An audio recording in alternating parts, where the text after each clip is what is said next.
It's Steve Allen's Early Breakfast on LBC. Where's the snow? I'm sick to death of asking. They keep going, oh, don't worry, Monday the snow will be coming down. I went out yesterday, very briefly, and I'm on a bus, and it was lovely and sunny in Twickenham. One or two little flakes, you know, that you sort of look at it and think, is that snow or is it just bits of paper? And then going into Richmond, down the road from me, there was, all of a sudden we sort of hit like sort of an avalanche of snow which was swirling around, and then within 100 feet it had gone. Completely vanished. It's not even that cold this morning. It's cold, but it's not that cold. So, who's getting it? Answer, the rest of the country, but we're not getting it in London, which is what I predicted in the first place. But of course, now they're saying, oh, Thursday and Friday could be bad. Believe it when I see it. And how to beat the beast? Details this morning. Aussie boy's back. I thought he'd be all bronzed and tanned and, you know, even if he sat at the airport. But apparently, I mean, how about this, eh? How about this? He gets off the aeroplane at he's got shorts on. He's got shorts on because you have to sort of go from the aeroplane to the. He's got shorts on. I mean, everybody must be looking at him. His little spindly white legs, you know, because he's had a hair transplant on his legs. Most people go for the head. But he's had it on his legs, and he's sort of stuck little bits of hair on there. And so he gets off, and he's wearing basically summer Australia gear. It's like, if you really want to laugh, go to Gatwick Airport this morning, wait for all the people to get back from sunny climes. They'll all be wearing shorts and T-shirts on, and they'll get outside and go, bloomin' heck, it's freezing cold. Wendy reckons the snow's in Suffolk. And Jane says, only Jack Frost. So I'm just waiting for it. It's not that I want it, it's just that I feel we've been promised it. And I would quite like to see it. But there you go. Helen Flanagan. Oh no, let's not bother with her. It's far too dreary. Diabetes seemed to get everybody going, didn't it? Overnight, we like all the diabetics. Diabetics very happy about talking about diabetes, type 2 or type 1. And actually, most people sounded quite cheerful with it. I don't know why. I mean, I managed to cope with it. It's not brilliant. When I heard some guy say that his regular readings were 8, I thought, blimey, I live in hope of 8. My friend Mike, not Mike here, but Mike elsewhere in the building, he's also diabetic. I think he's type 1. He gets readings all over the place. They seem to go from like 3 up to about 50, 20, 30. Me, I sort of seem to be static at around, I don't know, 12 to 15, I think. That's what I'm sort of averaging. Somebody said they had 44. Good God in heaven. See, the funny thing is, I never go low. I always go high. I've always wanted to go low. Low would be, you know, marginally better for me than going high, but I can't manage to get it down that way. But anyway, and then people talking about insulin, which insulin are you on, and how much do you inject? And I do, what do I do? 72 units of one of my insulins per day, and 22 units of my fast-acting, which I generally do about lunchtime. But some people have to rely very much on their blood sugar meters. They're sort of testing their glucose and everything else. And I also take metformin 4 times a day. I think it's 3 times a day I do metformin. But that's 7 days a week. So I'm doing 80 tablets a week based on all the other things that I'm taking as well. So it's very interesting. I mean, there is the chance that you can become diabetic, seeing as they're now saying there's, 3.7 million people out there who are diabetic. And if you want to know the simple answer of whether you're diabetic before you even go to the doctor, it's quite simple. You will sweat in the winter, and you'll go to the toilet a lot. You'll pee for the country. That's how you know if you're diabetic. You know, generally speaking, you're peeing at night quite a lot. So if you haven't done your even if you're diabetic, you haven't done your injections or anything else, you can still pee for the world. So that's what it generally comes down to. Jane says, welcome back, Aussie boy. You've been sorely missed. Steve's done a sterling job in your absence. He just asked me a minute ago. He said, did you miss me? So I picked up the phone to HR and I had a little chat to... Do we miss people? Of course not. Did he bring any sweets back? It's what you're supposed to do from Oz. You're supposed to bring back, you know, packets of sweets and go, sweets in the usual place. Well, I looked in the usual place and there weren't any sweets. So I'm assuming we got nothing at all, did we? Did we get any Aussie biscuits or sweet? But that's absolutely unforgettable. That's what you're supposed to do when you go away. You're supposed to come back and people always... You didn't. No, you didn't. No, you didn't. No, you didn't. You'll be going out today to Selfridges to go and buy something to try and redeem yourself. So mean. And especially, ladies and gentlemen, as we gave him the money to bring back sweets as well. I gave him some money at Christmas time, and that was... Yes, I did, and that was specifically specifically to bring back sweets. And what did he do? He spent it on other things. You know, that's what the money was for. I didn't say specifically because I assumed you'd know that it was for the sweeties. Got round that one quite quickly, didn't we? Somebody says, I believe it's Baltic. Oh, somebody believe it. It's Baltic in Fulham. Well, you must get out more, Kate. It's. I don't think the weather's that cold. I really don't. Snow and sticking in Blackpool, says Dean.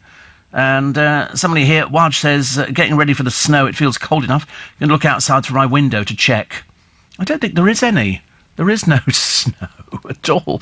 Not down our neck of the woods. I know you've probably seen it on the television, but I just, it's just not, it's not arrived in London.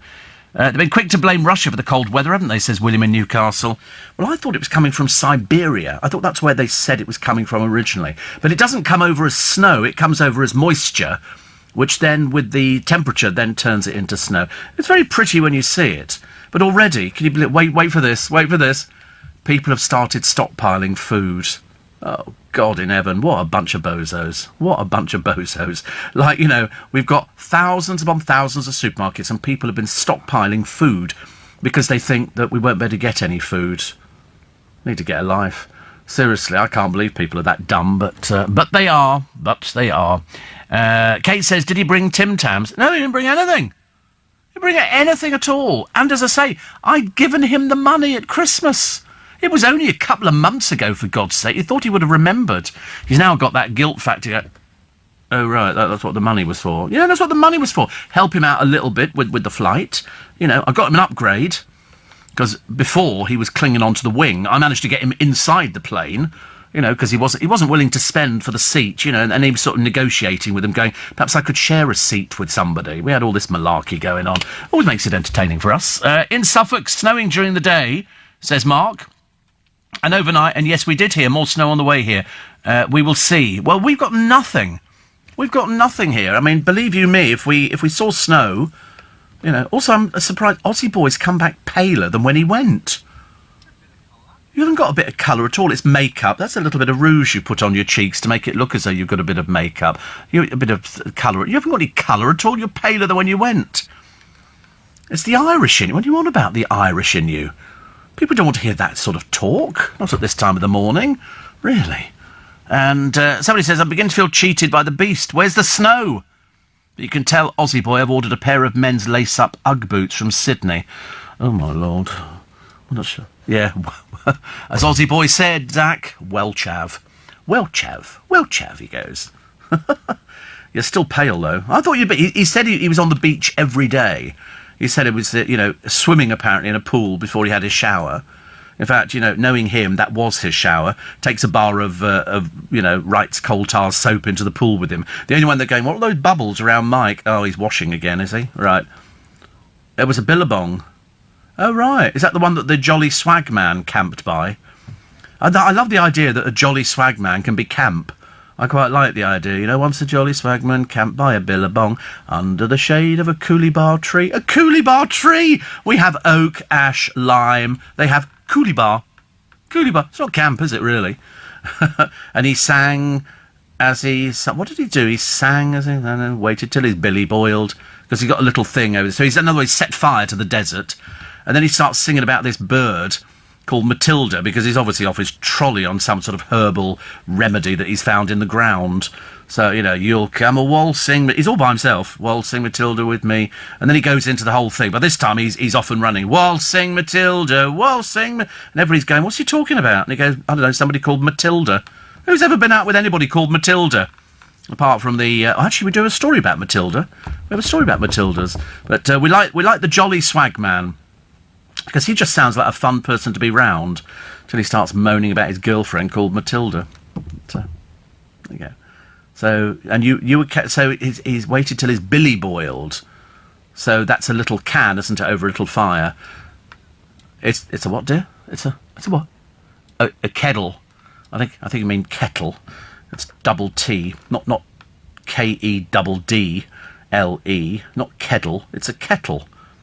Stupid boy, honestly. And he's come back with bad habits. He went away with bad habits, but we thought we'd knocked it out of him by the time he left the programme. We tried to educate him. You know, we've been nice to him. We've been very nice to him. We've sort of, you know, we've welcomed him back into the community. We don't have to, but we do. And we sort of... I was waiting to get a present. I'm not asking... I mean, I'm not insisting I should have had a present, but, you know, I thought after the money at Christmas I might have got something out of it. In half an hour. Half an hour. I was in a huff. I'm never in a huff. I'm the easiest person. Ask anybody on the station. I'm the easiest person going. I don't do huffs. I'm not like you, throwing Queenie tantrums all over the bloody place. You know, old Slaver can't do this, can't do that, mate. And you come back in and you're trying to tell me you've got colour. You've got no colour at all. You're paler than when you went. I've got milk that's darker than you. 84850 steve@lbc.co.uk. Johnny says, have you heard there's a black cab shortage due to the weather? I recommend hailing one as soon as you see one. And somebody said, no Tim Tams, really? That's upset me hugely, almost as much as the lack of snow that's been promised. And in Dubai, Joe says, glad to have you with us. They've just opened, is it in Dubai, the biggest indoor theme park, which has got, they've spent $1 billion on it. And it's got like 22 rides. And I think it's Dubai. It's certainly big. And another one here that says that Simon, just driven past Trafalgar Square, Nelson's Column, and it's -2. Yeah, this is this place here. It's big. It's the largest indoor theme park. It's cost $1 billion.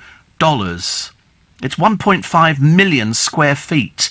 Opened by the ruler of Dubai, Sheikh Mohammed bin Rashid, in August 2016. Is that your winter coat?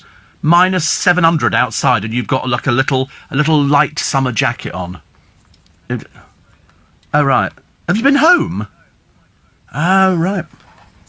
Oh, because you've moved house, haven't you? Since he's been away, his mates have deserted him. He hasn't got any friends now. So if you see him on a park bench, let us know. So he hasn't got anything for this weather at all. Because his mates have said, oh, we're all moving to Brixton. Except they've gone to Godalming, and he doesn't know that, so he's going to go to this place in Brixton. There'll be nobody in.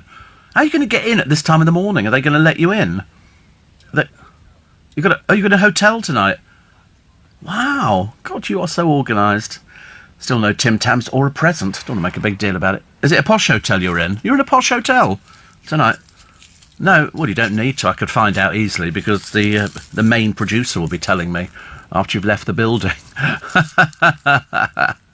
Anyway, we have to take a short break. Why? Because we're like that. We're in a very good mood this morning. Well, as good a mood as you can be, having listened to what seemed like hours and hours of people with diabetic problems, which can be bad for you, actually. But that's the rule. If you want to know if you're diabetic, you don't need a blood test. Are you weeing a lot? Are you sweating a lot in the winter, or just sweating a lot? And it means that you're reacting badly. If you're still drinking orange juice, and you think you might be diabetic, because I thought I was, but it wasn't until I was tested, and then somebody said, "Oh, you're definitely diabetic," and then we went on tablets immediately. No, you get the bus. That'll be fine. Okay. Would you like me to lend you the money? Yeah, could you? I don't mind lending you the money. It's 20 quid last time I checked the bus fare. Is it? I can do that on the bus. Yeah, if that's what you really want in your dreams. Nice to see you. Great to be back with you. God, he's such a pain. Really is. Anyway, nice to be company. 20 minutes past 4. You might have snow in your part of the country. I did look at pictures on the television yesterday, and I was thinking, oh, that looks a bit snow. It's pretty.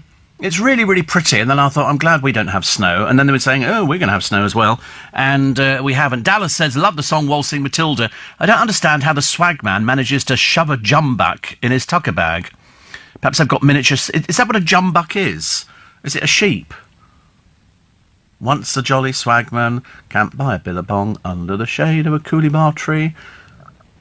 I can't remember the next bit, actually. How does it go?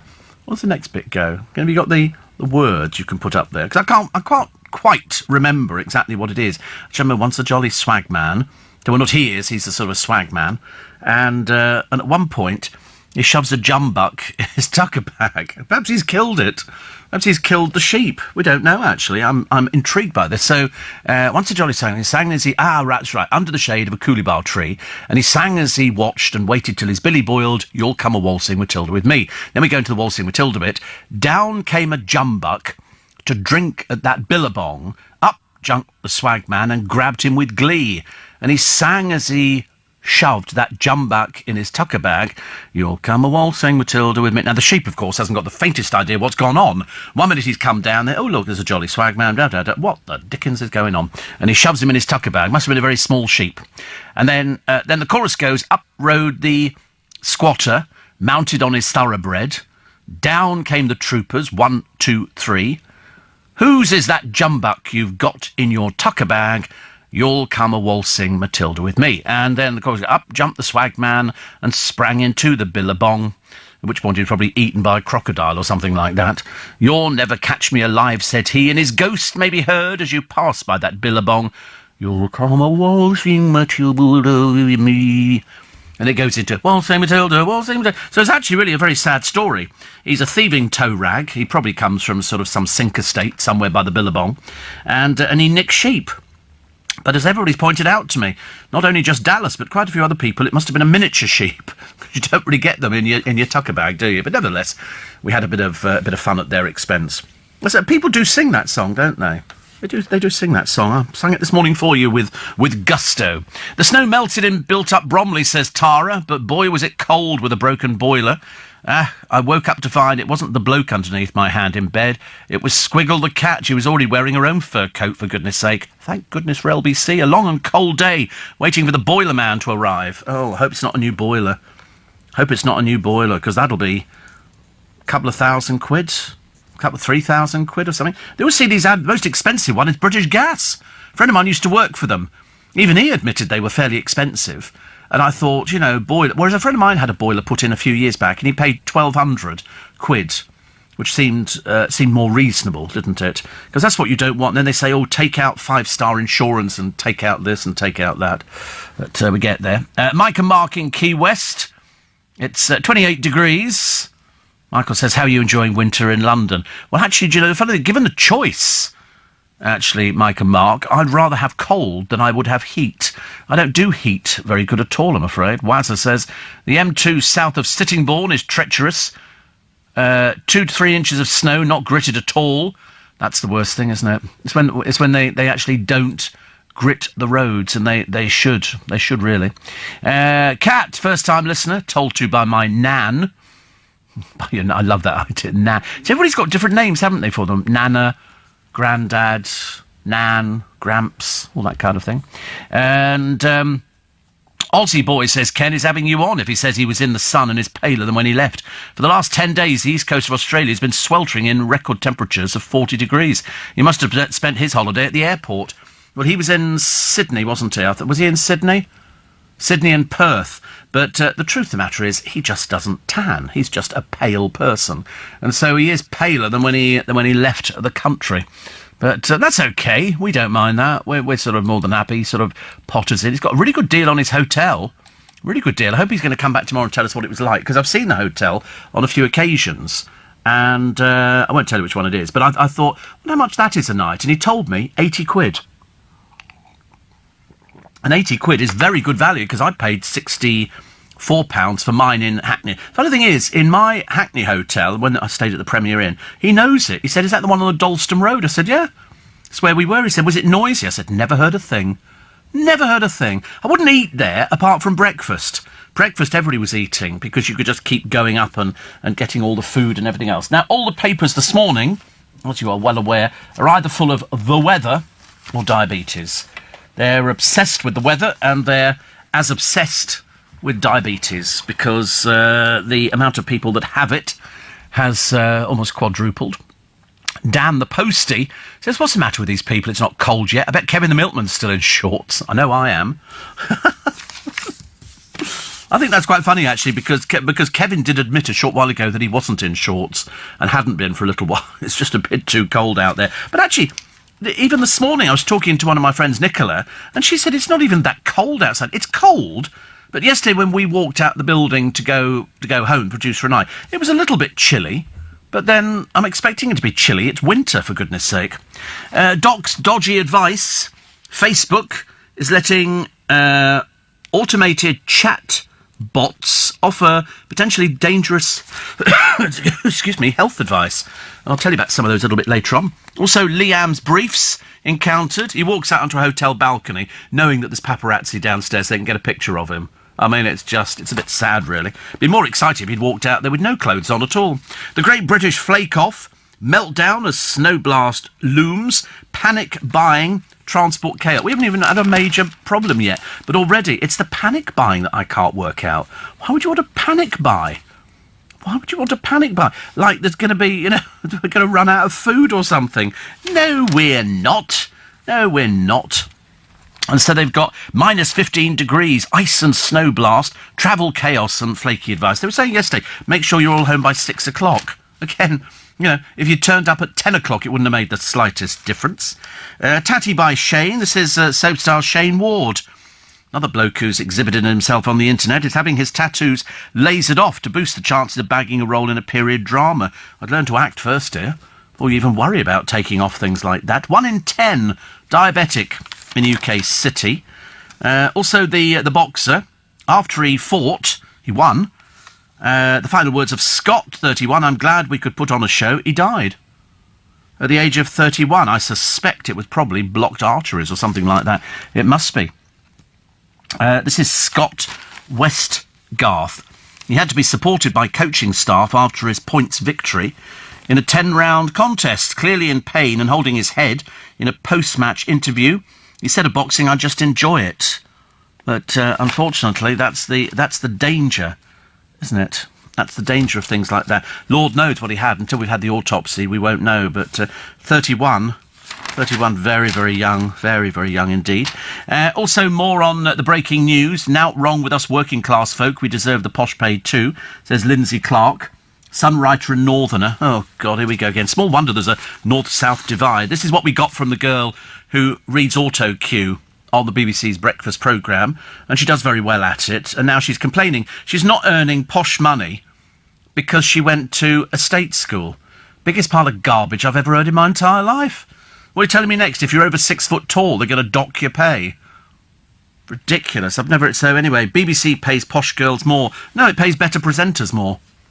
That's what it is, Steph. I'm sorry to break it to you, dear.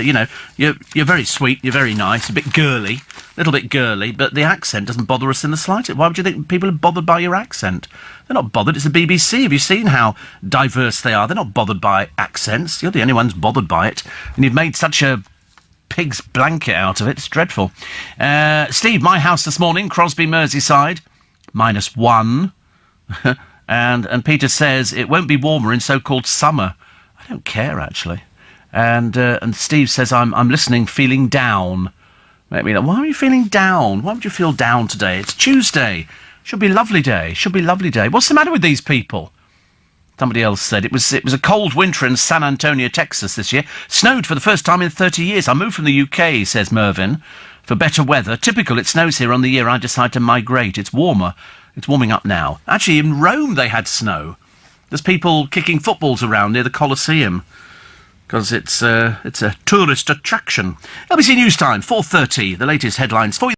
I love some of the dreadful programmes on the television which feature so-called celebrities, and there are strange goings on in Celebrity Haunted Mansion. Georgie Porter, quoting here, "To be honest, I don't know why I'm still here." No, we never knew why you were still there either, dear.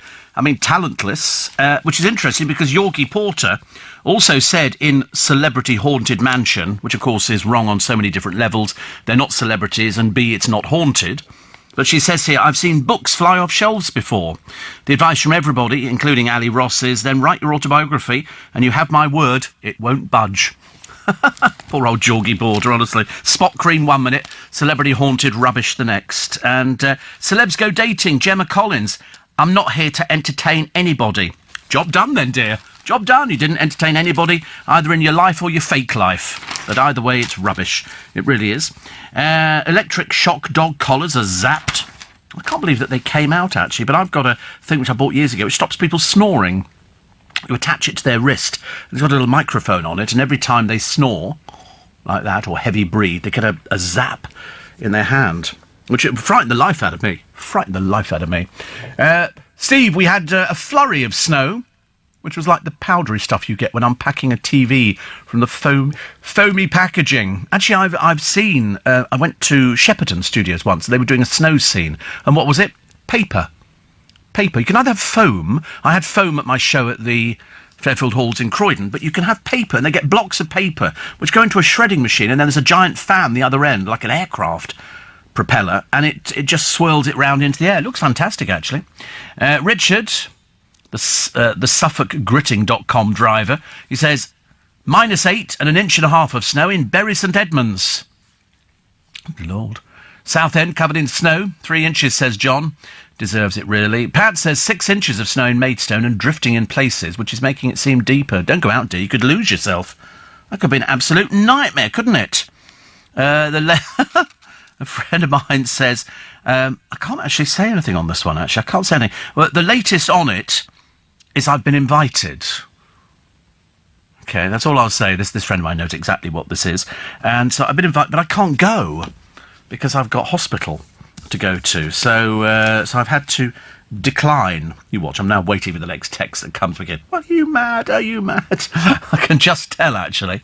What else we got? Good day, mate. There's an Australian supply shop called Stanza UK. Aussie Boy could send you a swag bag full of Antipodean sweets and treats like the ones we did buy you but ate on the plane.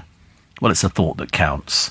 Yeah, I don't mind that, but it's not for me he's supposed to buy these things. He's supposed to buy them for everybody else in the building. That's how it's working. Just started snowing in South Manchester, Steve. South Manchester? Where's South Manchester? I've heard of South Manchester. Sounds delightful, though, doesn't it, really? Where are you? We're in South Manchester. By the way, we were right yesterday to report on the shortage of raisins and currants, because there is a shortage. It's not going to affect hot cross buns. The manufacturers have given us the reassurance on that one, but they say it could, affect Christmas puddings. I mean, for God's sake, we'll have people stockpiling currants and raisins next, won't we? Because I couldn't believe, really, that people were stockpiling food the other day. I mean, honestly, as if we were heading for Armageddon or the next ice age. Oh, I don't know, we better get some food in, hadn't we, really? It's like Christmas time. People rush out and buy all this stuff at Christmas. And they don't need to, because the shops are closed for one day. Boxing Day, they're back open again. You can always get stuff. But people walking out with trolley, they must be simpleton. They must be Jeremy Kyle show people. They must be stocking up on that, I should imagine. Here's Colleen out shopping with her photographer friend. And she juggled pushing Cassa's buggy with carrying shopping bags in Alderley Edge. Haven't she got any staff? Why don't she just pick up the phone and order it over the phone and then they come and deliver it? I don't understand why she makes a pig's ear about it. I mean, who cares? Just go out, just literally, you pick up the phone, dear, and you can get all sorts of supermarkets who'll deliver their food to you. You don't need to go out shopping, juggling everything around with your photographer. It makes it look a bit silly. Makes it look very silly. Robbie Williams has changed his name, wants to be called Rob. Rob Williams now. Perhaps we should call him Robert Williams. I'm assuming Robert is his real name, but I don't know. I'm only guessing. There's a girl who died the other day. This is the 5-year-old was rejected. She went to the GP. She had an emergency appointment, but because she was 10 minutes late, they have a 10-minute leeway on appointment. So she was turned away and she died. She died. Turned away from this GP appointment for being late. This is Ellie Mae Clark, had a fatal asthma attack hours after the doctor refused to see her. Joanna Rowe was a stickler for turning away patients who were more than 10 minutes late. I suppose that's the way... I mean, if you've got a busy day built up, there's nothing in place, is there, to get people in? So if I've got an appointment, say, for 2:30, and I don't get there till 2:45, that's then on somebody else's appointment, and so it then backs on. Provided everybody turns up to their appointments, there is a problem. It's only if somebody drops out and they go, well, listen, you can wait and see if somebody else can see you. I mean, because if she was in as an emergency, I would have thought that would have been I mean, God knows how her parents are coping with that one. Terrible, really. Big hugs from Snowy Pratt's Bottom. Lovely, thank you. That's what I was waiting to hear from them, actually. I got a bit panicky yesterday. Marlowe's got 8 inches of snow, which is a problem, as I'm only 7 inches tall, says Julian. I'd heard. Did you hear in Celebs Go Dating, Gemma Collins didn't show up for a date? He was taking her to Paris. Instead, she watched the Kardashians and ate a Galaxy. I think she meant the chocolate. No, she meant the Galaxy. She is like... She's just rude. Just rude and ignorant. Talentless. talentless, rude and ignorant. I mean, really, you know, to the point of whoever books this woman is an absolute idiot. They get loads of coverage, but then people realise the programme's pants anyway. I mean, the sort of people who turn up on there's some gay boy from Made in Chelsea, and you're really wearing that tea cosy, are you, to go home in? You're really wearing it. OK, fine.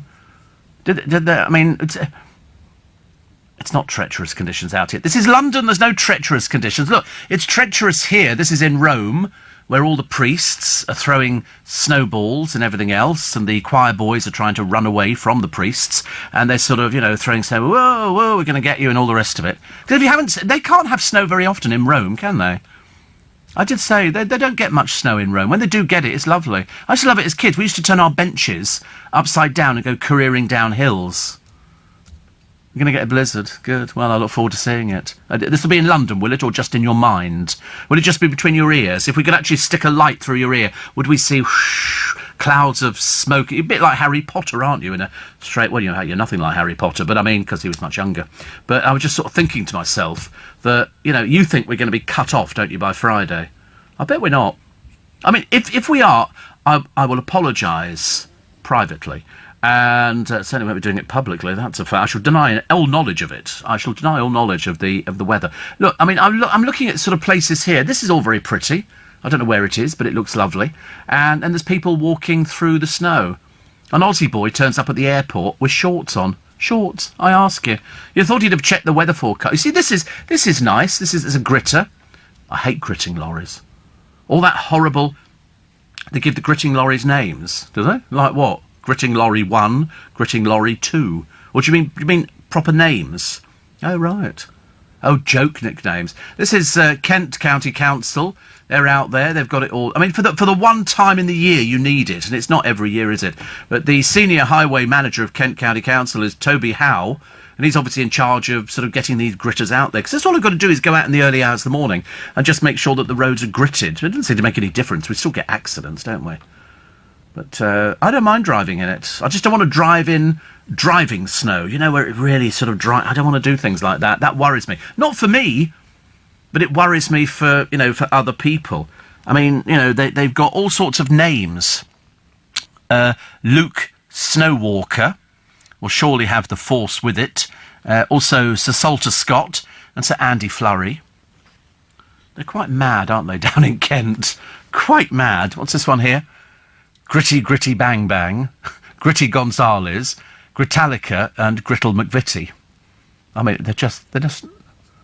Transport Scotland. Aye? Transport Scotland. Oh, I can't believe it. It's lovely up there. Brad Grit. Usain Salt. and then Gritsy Bitsy Teeny Weeny Yellow Anti-Slip Machinery. That's quite a good one, isn't it? David Plowie and Spready Mercury. Spready Mercury! That's quite good. They're still mad down there. Is that Scotland or is that Kent? That's Scotland, is it? Mad as toothbrushes. Thank God they're not down here. So like that Spready Mercury. Just down the road from us at Sunbury, opposite, there's a big shed, and that's where they keep all their grit in there. You can see it as you drive past. I don't like it. It's always orange. And when it gets up the side of the car, it's horrid. It really makes your car messy. I think the council should, you know, grit the roads, then give us all a free car wash voucher so we can go and get our cars hosed down. See you later. Don't talk to anybody on the way back, OK? So I mentioned that, you know, it's safer that way.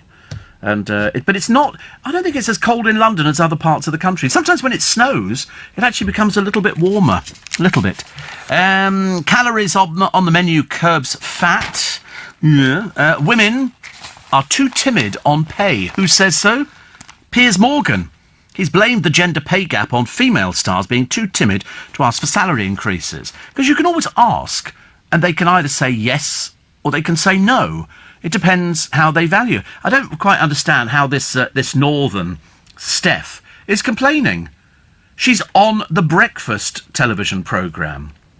And so they obviously like her, but they've offered her a certain amount. If she doesn't want to do it, well then, nod off. Go somewhere else. Nothing worse than whinging northerners. Oh, my God, I tell you. Droning on about it, making it sound worse. And they go... And the choice, it doesn't come down to northern, though, does it? It comes down to working class. We're all working class, love. We work for a living. I'm working class. I come from working class background. My God, I wish we didn't, but I mean, we did, and so we made the best of it. I don't think my parents ever complained once, even when Dad started a business up, and my mother said, listen, we're going to have to cut back on puddings and things like that. So there was a general cutback, but I didn't notice any difference. We still had a mother who cooked for us. We still got yogurts every other day, which was sort of a cheaper alternative to a pudding. Sometimes we just have a baked apple with sultanas and raisins in the middle of it. I thought them deadly boring. I always grew up to hate baked apples, and people used to go, ooh, baked apples are lovely. Now, I liked it when, she did like a strudel thing with sort of flaky pastry. Small wonder I'm bloody diabetic, honestly. The stuff we eat as children. But it's a case of we didn't moan about it. She's moaning, oh, I want more money. I want as much money as the rich people. Well, I tell you what, why don't you go somewhere else?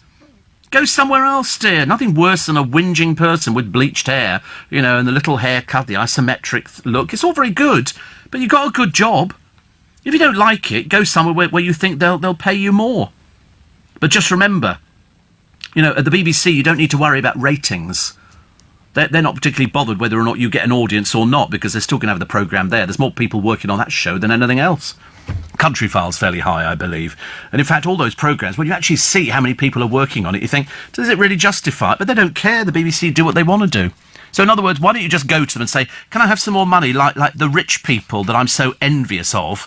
Really lay your cards on the table. If they say no, go somewhere else. But don't just sit back there like some depressive. Go and sort it out. Go and ask. Hollingbourne in Kent, just snow with lorries already stuck with wheels spinning, says Gucci Tom. It's on the A20. It'll be hell in a few hours. Sounds like hell now, actually. And am I your only listener, says Kate, still frozen in Fulham, who isn't diabetic? Should I be concerned and purchasing sugar substitutes? My husband's type 2. If I keep knocking back the Tangfastics, can I join the club? Yeah, you see, the trouble is, I didn't mind being diabetic. People said, oh, it's dreadful, it's like a death sentence. You go, listen, I've got to go at some time, but I will go screaming, I promise you. And Titchmarsh has got a fantastic programme called Secrets of the National Trust, and it goes around looking at the properties that they own. They've got 500, a lighthouse, 58 villages, complete villages, 39 pubs, 9 lighthouses and a gold mine. And they've got a list of some of the ones that he likes in here. One of them is Hardwick Hall, which is in Derbyshire. And I've got a DVD on it. It was owned by Bess of Hardwick, and it's a Tudor mansion. Bess had been married 4 times, but the great thing was that you got to see inside this house, which hasn't changed very much at all. Her initials are up there, and you think she'd probably be so pleased that people are still looking after it, because so many of these country houses got pulled down. Do you remember that one that we looked at years ago, which was enormous? It's got something like 700 rooms. But underneath, they were coal mining. Manny Shinwell. This is Wentworth Woodhouse.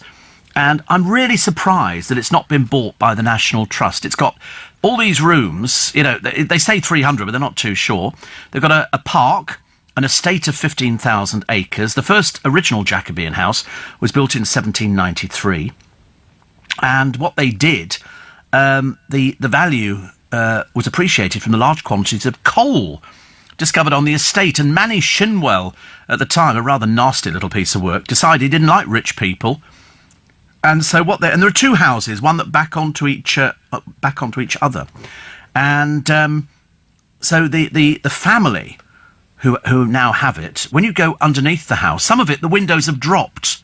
You can see because there's a coal mine. They mined right under the house, Manny Shinwell, who was then Labour's Party Minister of Fuel and Power, a column of lorries and heavy plant machinery, arrived at Wentworth. The objective was the mining of a large part of the estate. And so what they did, solely from the gardens, they got 132,000 tonnes of coal. Manny Shinwell was intent on destruction. He was a nasty, vile piece of work. He didn't want rich people, so he started burrowing under their house. Literally. I mean, the showpiece pink driveway disappeared, ancient trees were uprooted, everything. Local opinion supported the Earl. Joe Hall, president of the Yorkshire area of the National Union of Mine Workers, said the miners in the area will go to almost any lengths rather than see Wentworth Woodhouse destroyed. It's the most unique thing. Manny Shinwell, as I say, disgusting piece of work. It really was, because he was so jealous, insanely jealous, of people who had money and they had this coal and it was under the house. So when you go under the house now, and I've seen it, it's on a documentary, you can go there. I mean, it needs a lot of money spending on it. The only people who could actually save it would be the National Trust. They could buy the house. The bloke who was looking after it for ages and ages had an idea of keeping it going. I mean, it is stunning. It is absolutely stunning. It could be turned into, I don't know, actually. I mean, there was a claim actually lodged in 2012 for £100 million for remedial works against the Coal Authority. And because it's just basically sent half the building, some bits of it, the rooms have dropped because of the coal mining underneath. The damage claimed, the tribunal found the damage claimed was not caused by mining subsidence. Although, to be honest with you, as there's big gaps underneath the house, but it's the most fascinating place. But if you get an opportunity, and I know many of you listening have probably joined the National Trust, and many of you have probably been to see these gorgeous houses, which, you know, had we not had rich people, then these houses would have disappeared long time ago. The bloke who took it on, he was I think a solicitor or a lawyer. Anyway, he actually died, and they tried to sell it, and then it was going to be bought, and then somebody said, you need to spend about 50 million on it. But I reckon the National Trust members could get this place back up. What you'd have to do is fill in all the way underneath to sort of shore up the house in certain bit. But it's got the biggest frontage. But at the back of it, there's another mansion which backs on to the... So it's almost like you can come from two sides of it. But one of my favourite, Wentworth Woodhouse. Check it out, as they say. And also check out Hardwick Hall, Best of Hardwick. You know, a really incredible place. And there's loads of others that he goes to. I can't remember how you pronounce it. It's not Shuffborough Hall, is it? Is it Shuffborough Hall or Shoeburgh? I can't remember how you pronounce the thing anyway. But it's a tale of two brothers, the workhouse in Nottinghamshire, Castle Ward in Northern Ireland, Kingston Lacey in Dorset, Tintersfield in North Somerset, Cragside, Stowe and Waddesdon Manor. Who owned Waddesdon Manor? The Rothschilds. Have you seen the inside of it? Oh my God, go down there. You know, that's real wealth. But that's what makes it, isn't it? You know, you don't find, you know, people trying to close these places down. If they can save them, they save them. Because then people will pay to go round them. Like people pay to go round Buckingham Palace. When they first said that they were going to, you know, charge for going around Buckingham Palace, people were up in arms, weren't they? Shugborough is actually pronounced as it is. But it's in Staffordshire. But as somebody said, if it wasn't for the National Trust, these places would have disappeared completely. That's why I want them to save Wentworth Woodhouse. I know it's going to be a huge labour of love, but it's it's the most staggering house you've ever seen. They used to have to give people, I told you before, confetti, which they dropped on the carpets. They could find where their room was. Because you'd never find it, would you ever again? It's got the biggest frontage of anywhere. Jay says, so where's all this snow? The weather people have been going on about. They said Belvedere would get snow from midnight. Yeah, well, they said London would. Although Terry from Kent says, with respect, you can keep the snow. I'm a Class 1 lorry driver. It's hard work. Kent haven't gritted many roads. They don't have any money, do they, really? That's the problem. Alex said, if work is such a good thing, the rich would be more involved. Yeah, I don't understand this sort of, you know, him going, oh, it's because I didn't go to a posh school. It's got nothing to do with that. It really hasn't. It's very annoying when people say, it's like me sort of saying, oh, you know, well, I can't think of any reason, actually, why I would be ever complaining about anything. You know, you think she'd be more grateful, but obviously being working class, you know, she's probably not grateful at all. She must sit there looking at people thinking, was Charlie State, was he educated in a posh school? Answer is probably yes. Don't find him moaning, do you? If Steph thinks she's hard done by, she shouldn't exaggerate this northern accent thing. Yes. I don't know why she's moaning. I suppose it's a case of they're trying to draw attention to her. Perhaps they sort of found a job for her somewhere else. Perhaps the Isle of Mull or something like that. I don't really know. Have you ever done presenting on a music show? Yes. Yes. I quite like music, actually. I'm a big fan of music. Very big fan. Scariest sight in snow, Steve. Aussie boy travelling home wearing a beanie hat, Speedos and Ugg boots. Well, the Speedo bit's okay. We're just not sure about the Ugg boots. And he does like that kind of thing. Another one here that says, a lot of people talking about Steph. She was she's more a yesterday story, isn't she? Charlie State did indeed go to a posh school, part boarding independent school in Gloucestershire. Oh, God, Charlie, she hates you. She hates you. You're obviously terribly rich, aren't you? No, he's got a bicycle. He's got a bicycle. Steph, of course, has obviously got delusions of grandeur, but, you know, being working class. There's no chance of making anything of yourself. You just get on with it. Nobody cares about class anymore. That was donkeys years ago, dear. You're so behind the times, but that's BBC presenters for you. They're always moaning about something, aren't they? The Saudi prince, who sacked senior generals on the eve of his UK visit, the Weinstein Company, goes into liquidation, call that bankruptcy, because it just couldn't survive. Is there proof that there could be life on Mars? No, there isn't. Are there such things as ghosts? No, there isn't. Okay, there is no proof or evidence of ghosts or ghostly manifestations or poltergeist or any of this other old claptrap that people come up with. 50 faith schools, abuse or neglect cases. Still no prosecutions. Unbelievable. Coming up, the news at 5 o'clock here on LBC this Tuesday morning, 27th of February. Diabetes, the fastest growing crisis for the NHS. It costs a fortune. Why? Because diabetics get all their medicines for free. We don't pay for them. Also, the charity worker who found £7,000 left in a purse. How you get £7,000 in a purse? I've got no idea. It must be a very big purse, or like a handbag. And she gives it back to the person. It was given in by mistake. And you think, now there's an honest person. There's an honest person. Beatrice's hunk in a hoodie is a British lawyer who's a friend of the A-listers. There's something about him I don't like. I don't know what it is. He's also he's a personal trainer. Something a bit creepy, but there you go. She'll buy into anybody, wouldn't she, really? The February, Camilla's not going to Oz. Apparently she doesn't like flying. Admittedly, it is a fairly lengthy flight. Robbie Williams, he wants to be called Rob Williams now. I've got no idea why. It sounds even worse, doesn't it? The Weinstein Company goes into liquidation. They had takeover talks, but they all fell through. And a report from the Antarctic says unless greenhouse gases are cut, king penguins will have to relocate. But the trouble is, who's going to tell them? I don't know whether they've got a union or something like that they can have a word with. Poor penguins, honestly. They've got a really bum deal, don't they, over there? Blizzards to sweep Britain.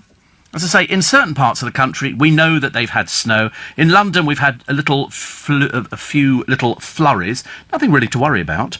But they keep telling us, and Paul Smith was telling us all overnight, oh, it's going to be awful, it's going to be this, and we're going to be locked in.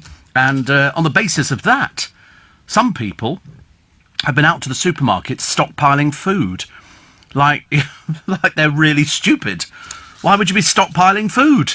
I can remember years ago, the worst thing that a minister could say is, we have to conserve petrol. There could be a shortage. That, and I remember queuing at a garage, trying to find a garage. Didn't have a queue in, so you could get petrol. And you'd pull up, and then there'd be things around the pumps. So there was a petrol shortage, and I managed to fill up at one garage, and I was going to a wedding.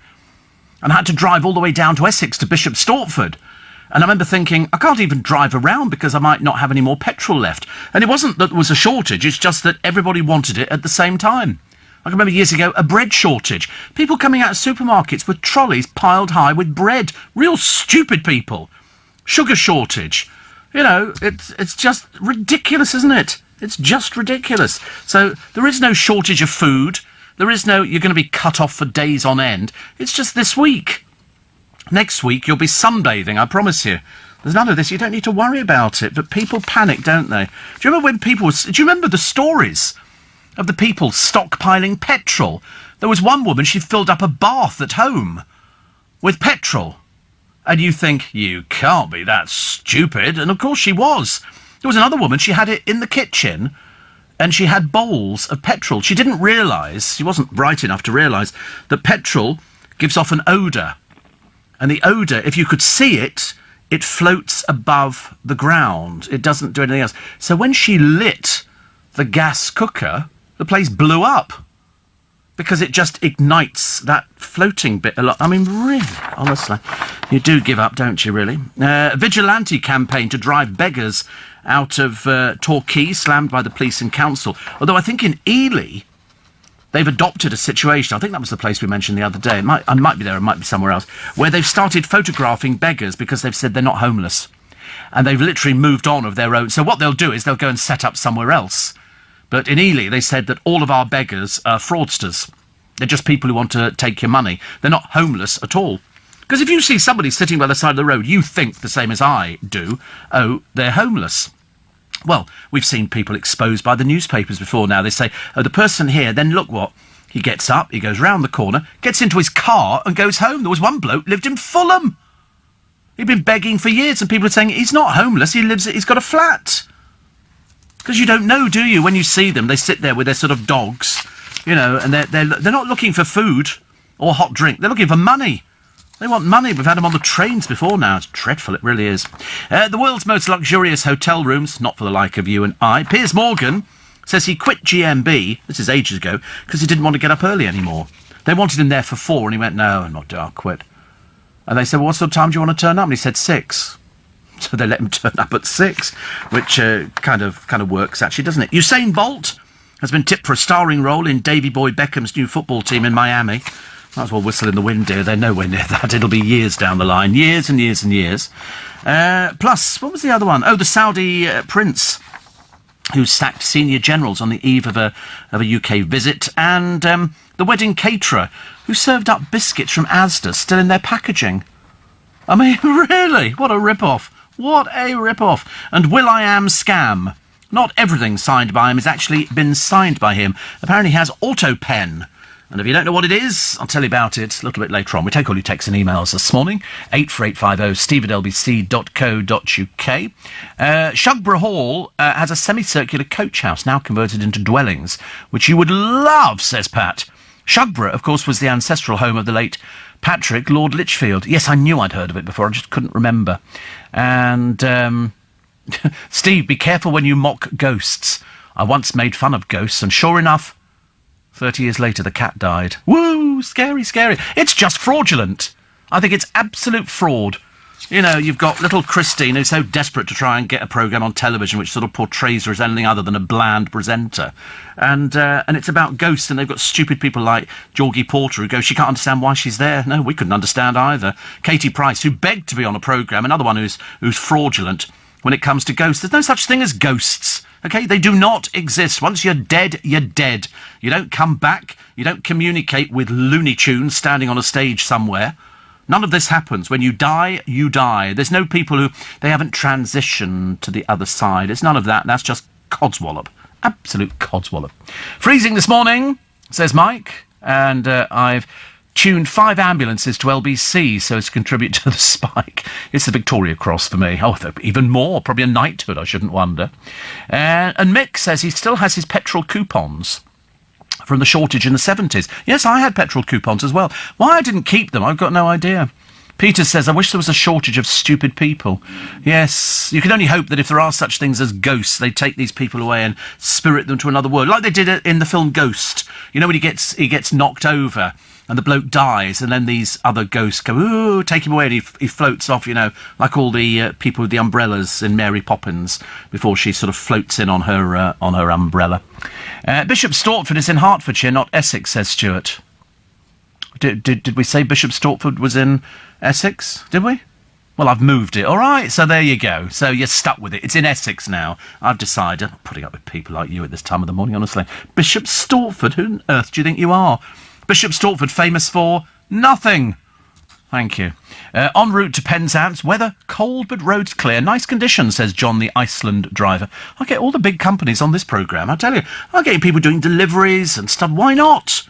Goodness sake, it's because it's bad enough sitting there driving. It must get very monotonous. And you must sit there. And unfortunately, and I don't do this to diss any of our lovely music stations that we own, but if I was listening to music in the car, unless I was singing along to it, and to be honest with you, I can't sing along to half of it. I don't know the words. That's why bees hum. And it's a case of I'm sort of if it's an old song, I understand the old songs. I know all the words to those ones. But speech is easier, because you can sort of fall into the trap of being caught up with the whole memento of the thing, going, oh, I quite like the sound of that Shugborough Hall, which you can go and visit, and I want to go to Wentworth Woodhouse, and I'd quite like to go to Bess of Hardwick's place. Because these people really existed. They really walked, yeah. And then you could see ghosts, because these places, you've got ghosts and they walk through walls. No, they don't. You know, they go, oh, you know, in Hampton Court Palace there are loads of ghosts. No, there's not.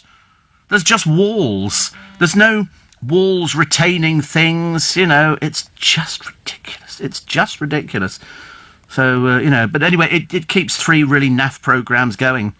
Chilly day for Morgan Freeman and Gerard Butler. Filming on the lake at Virginia Water. How nice. Beware gunfire and explosions, say the Matrix sign on the A30. Woo!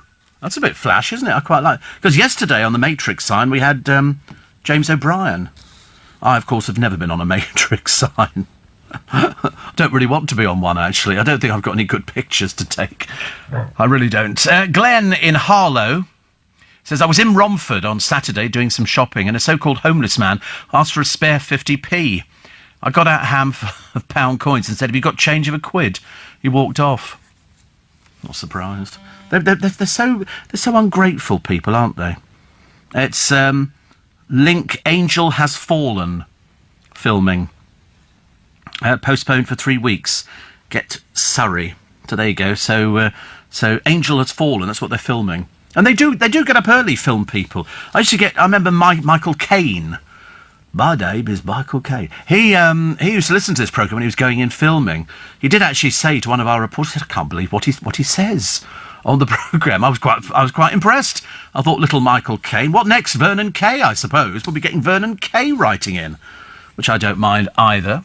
We should go back to rationing, says Tara. It seems necessary if so many people are rationed in brains. I despair. Well, they are. They are. I mean, I find it unbelievable as well. But as I say, we've seen the Jeremy Kyle show. We know that these people do exist. You know, families, mothers, daughters, sons, shouting obscenities at each other, you know, did you get her pregnant? Am I the father? Am I the father? They had some ugly old so-and-so the other day on the television with her best friend, not been in contact with the father of her baby for ages. And so Jeremy Kyle quite rightly says to her, because she does the storming off the stage bit, but she wasn't bright enough for that. She's already got children with other people, by the way, which, of course, is actually part... In fact, if you haven't got at least 2 or 3 different, fathers with the children, you haven't tried. And so he said, why have you decided to contact this bloke now? She said, well, because I've got another child to look after and I thought he could help.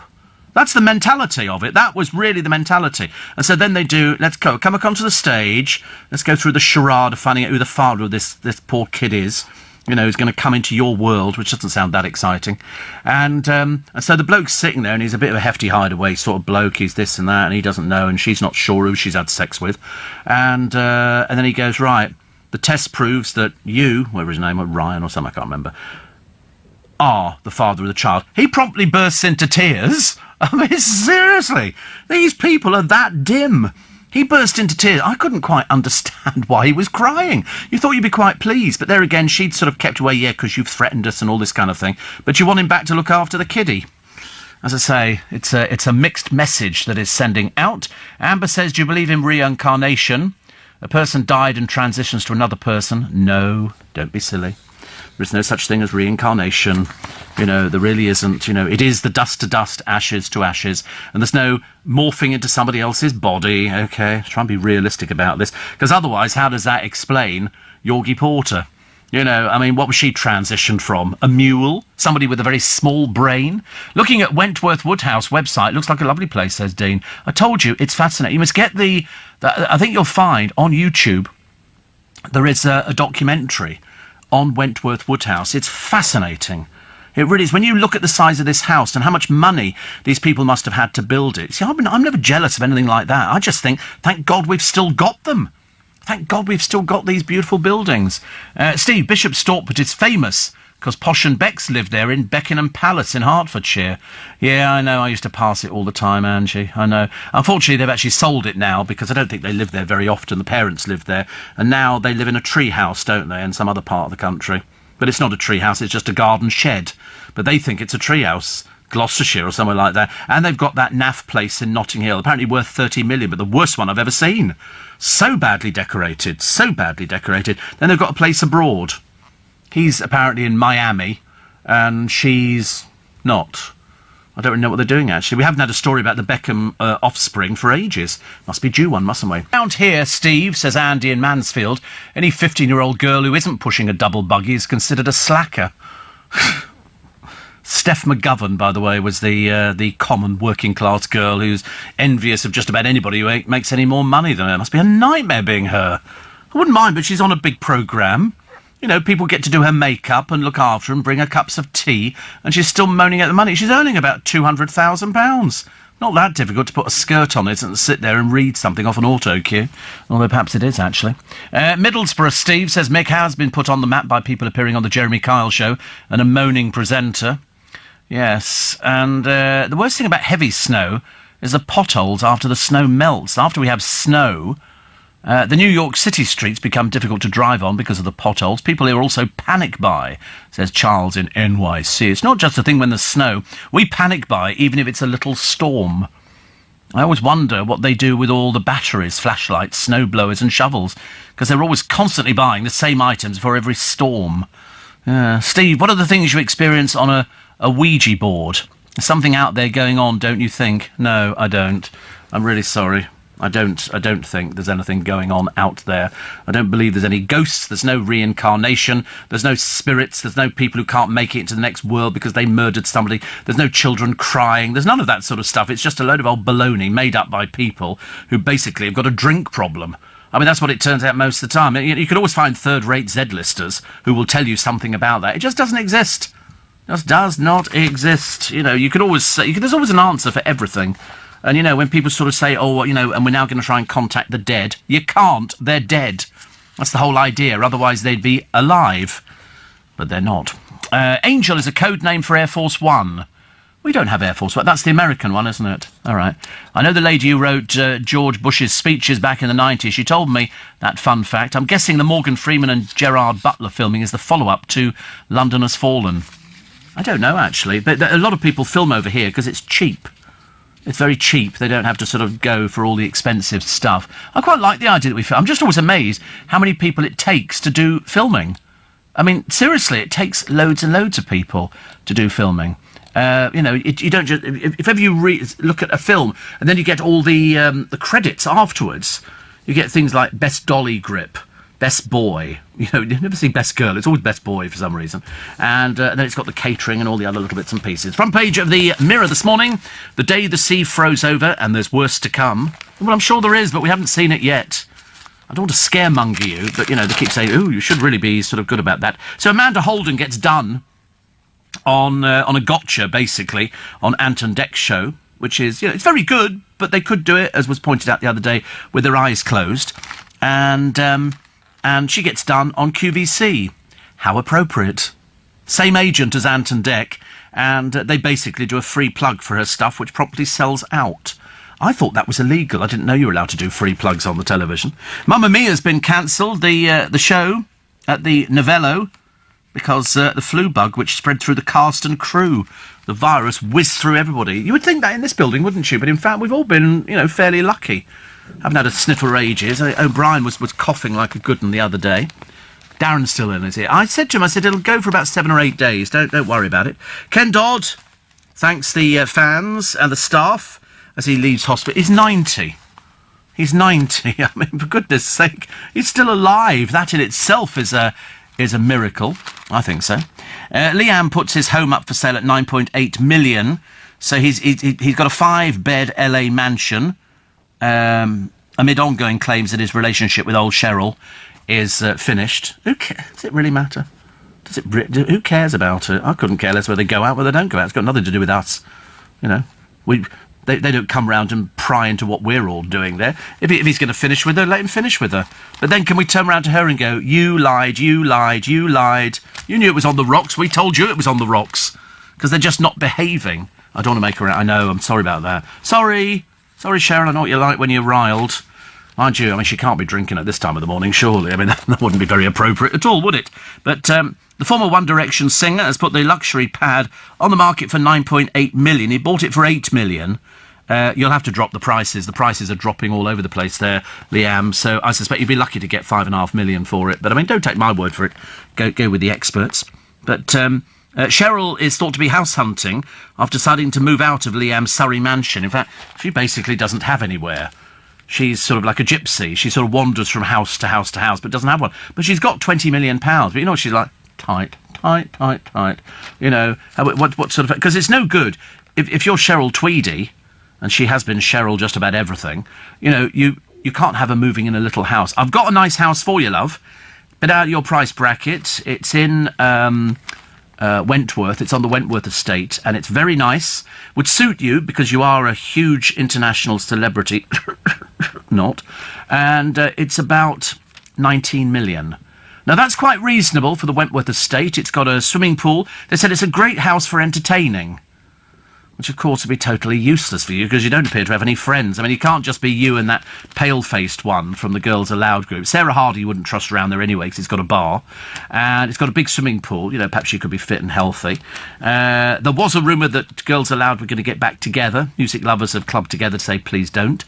And then there was talk of her going back to the panel on X Factor. That's not happening either at the moment. So we're really a bit stuck. And if Liam's decided to pick up his little suitcase, she was doing the dancing show. No, she did a. It was a pilot. It turned out that the BBC even said they weren't going to transmit it, but it was publicity for our Shezza, who sits at home watching old reruns of the Jeremy Kyle show and trying to spot relatives.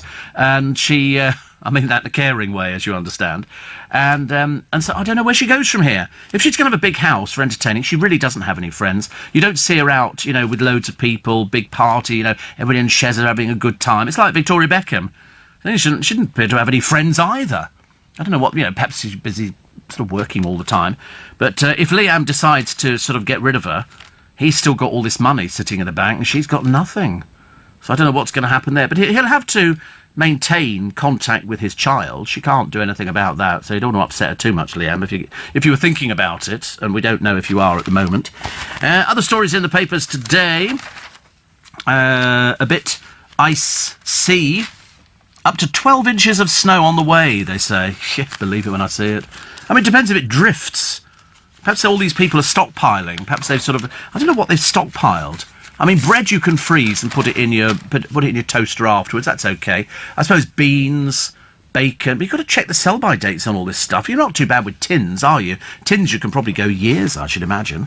Some nice stories in the paper today about Echo & Co. will change how we shop. They're looking at it being used in restaurants, so you won't need to have the waitress coming over going, would you like your bill? Because you'll just talk to the machine in the middle of the table. Much better. Steve, due to the cold, do you think the Beckhams, says Greg, will open a temporary shelter and soup kitchen for the destitute and homeless? No, I think Brooklyn's okay at the moment. I think he's doing... He could do with something to occupy his time. He doesn't really seem to do a lot, does he? And Billy the tree surgeon... It's going to be a cold one for us boys up trees this morning. Well, don't go up trees this morning. Why don't you sort of leave it? That's like tree can bring down any time. Bring down any time. I think they should make heated... What do they call those chainsaw things? Perhaps heated handles on them. Kevin from Dudley. I'm sorry to do that. It's just dreadful, isn't it? Dudley, the West Midlands. No ice on the inside of my bathroom window, so it can't be that cold. I used to get that when I lived in a little bedsit... years and years ago. Yeah, I've been there, I've done it. I've existed on hiding from the milkman. I've existed on hiding from just about everybody, including the postman. Would you like to sign from this letter from your bank? Not really, no. Terrible, isn't it? Steve, just for fun, I know you don't believe in ghosts, but if you died and became a ghost, would you, A, be a nice ghost and do something nice like sightseeing holidays, or 2, be a naughty ghost and scare people? Mike's in Lee in Lancashire. It's the biggest aspidistra in the world. I'd be the second one. I'd be a naughty ghost. I would scare people. But I would make myself visible. I would be like the character from Ghost, where he says, I can appear to you now, and he appeared as this sort of shimmering figure, and then they sort of kill. I'd be that sort of ghost. I would be appearing to freak people out. And I would do it to all sorts of people. You know, I'd ride naked through the lanes of Suffolk and Surrey on my white charger, which would be a real horse. It's just that I wouldn't be a real person. No, failing that, I'd just be looking forward to the sleep. That's what people do, isn't it, when you sort of do that? I feel sorry for this boxer's family, who boxed, and then he says, I box for fun, not because I think I'm world class, but he was actually, and he won, and then he died. He died, and they don't know what it was at the moment, but they will possibly find out. LBC News Time, 5:30. Those headlines this morning. 5 minutes to 6. We have to talk fast on this programme. It keeps us a little bit warmer. 2 Canadians have pleaded guilty to smuggling cocaine into Sydney, Australia, on board a cruise ship, if you please.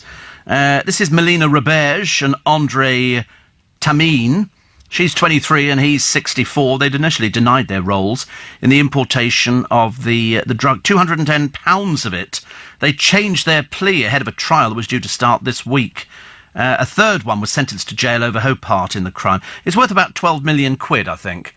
11, sort of latter part of that. Makes it, I think, the largest seizure of its kind on a passenger boat in Australia. How did they find that? You know, they find if somebody gets on a boat with luggage, apparently on social media, Roberge and Lagasse had posted images of themselves enjoying what appeared to be a 7-week holiday on a cruise from Southampton. When the ship docked in Sydney, police sniffer dogs found cocaine inside their shared cabin. A further 60 kilos of it was discovered in Tamin's cabin. It was unclear how they were all connected, but they were part of... one of them was trying to clear a $20,000 debt. For that, Reed, you're going to prison for a long, long time. So that's good news, isn't it? But it doesn't matter, does it? Because as fast as they catch that one, somebody else will bring in stuff from elsewhere. Bill Cosby's daughter, Ensa Cosby, has died at the age of just 44. And Robbie Williams hates his showbiz name and wants to be known now as... Oh, sorry, he's changed it from Rob to Robert. Robert Williams. I mean... There's something the matter with him. You know, for years you're Robbie Williams, and now you want to be known as Robert Williams. Corrie's Shane Ward has tats removed, that's tattoos, in a bid for more period drama roles. I don't think so, dear. I'd learn to act first. I mean, we've only done Coronation Street. Let's not try and sort of run before we can walk. Another one here, stowaways found dead. They fell from the New York-bound plane in Ecuador. What happens is people smuggle themselves under the plane and they go inside the wheel housing. And so when the wheel comes up, after the plane takes off, I mean, it's highly dangerous, as you can well imagine. They automatically used to think that you could wait till the plane landed and then you could make a sprint for the outer areas of the runway. But, of course, you couldn't, because what these people do, because it's so freezing cold in the housing where they are with the wheel, and there is enough room to get somebody in there. It's a bit tight. You've got to know what you're doing. And they fall asleep. When the plane is coming in... They open up the things and the wheels come down, and that's when these people fall out. There's been more people dying through that than anything else. This Thursday, the Global Awards will be here. We'll be celebrating the stars of music, news and entertainment. LBC will be covering all that happens, and you can watch the show live at lbc.co.uk. So that's this Thursday evening, the Global Awards on LBC. Very nice, very nice. Steve says, Grace, I have my Christmas pudding in the cupboard. You can make apple and cinnamon hot cross buns. I haven't done my shopping online for a few weeks. I want to take my own bags and do my weekly shopping. It's not easy, but it is an achievement. Enjoy your apple and cinnamon hot cross buns. Actually, I'm not going to have any this year. I've decided I'm not... I do like them, but I can't really toast them here, and I'm not that bothered about toasting them at home. You know what happens? The thing will get stuck in there, and then it'll start sort of setting itself on fire, and the next minute I've got a little incident going on. So I've decided maybe not hot cross buns this year. And they're also very fattening. Although you can eat them without being toasted and cold, just put butter on them, but it's not the same. No snow in Sheffield. Once again, the working-class northerners not getting as much as the southern millionaires. Loads of snow down here. So, as usual, because we're so rich in London, whatever he thinks, isn't it? The streets of London are paved with gold. Show me where. Show me where. I wish I knew, because I'll go and dig them up. Make it a lot easier. Here they go, the pranksters. This is Ant and Dec picking their Saturday best. They're all taken from other people's shows. Every bit. I think somebody did a whole list of all the different programmes that they'd nicked from. You know, bit from Game for a Laugh, bit from Noel's House Party, bit from this, bit from that. That's where the two Ronnies were very popular, where they did their thing. Morecambe and Wise they nicked from. They've just nicked from the best. Put it all together, and they can do the show now blindfolded. Absolutely blindfolded. So they had, a Louis Walsh gotcha kind of thing. Richard Madeley, Jeremy Kyle. They went undercover on the Jeremy Kyle show. Undercover on American Idol. Robbie Williams doing Singing in the Rain. You know, and then Robbie Williams we had doing a Christmas thing as well. They seem to like... It's all fairly safe stuff. It's very easy. They just have to rehearse it. They have to rehearse it. They did a Riverdance finale. They've also done Billy Elliot. They've also played with Sam Smith, who you'll be seeing on Thursday evening on LBC. They've done everything. They've done everything. But it was never theirs. It was always somebody else who did it first. Donald Trump says, I'd run into that school shooting, even if I didn't have a weapon. This was the policeman who didn't draw his weapon. And could have done. He was inside. I mean, nobody quite understands what was going on there. Probably frightened, I should imagine. Probably frightened. What do we got here? Mainly like being single, says Laura. It's on Square Eyes, the most boring page it's ever been. This is an image capturing a fighter jet a few hundred feet from land, trailed by air distortions. It's a clever picture, actually. Sometimes you see pictures and you start wondering to yourself, how did they get that? Now, when they were doing the curling, God's own dreadful sport, they had a camera on the actual thing, so you could see what it looked like. How boring was that? How boring was that? The most dull sport ever for the Winter Olympics, of which I now assume it's finished. No more silly tea trays and people lying down on their backs or jumping in a little thing with 3 other people or 4 other people or somebody else, and then the freeboarding outside. The athletes came back yesterday. Did they come back yesterday? Oh, that was the bit I was looking at on the news. That were a few half-hearted delusionals standing at the airport. England. How many medals do we get? Was it 4, 5? Yeah, they don't care about that because, we aren't a nation that wants to win. We don't really care. I'm sorry, but do you go over there and try and win medals? Not really. We just went on there to be on the television. So that's what we do. I don't know why we don't want to win. We seem to have lost that spirit. We seem to have lost that, come on, if you've, it's no good being second. It's like, poor old Ken Dodd. I mean, how many more years has that poor soul got? Coming out of hospital at the age of 90. I mean, he does look like he's on his last legs. But we got 5 medals. We spent £32 million we spent at the Olympics, and we come back with 5. Melt the blooming things down. Let's make it into something useful, like a doorstop.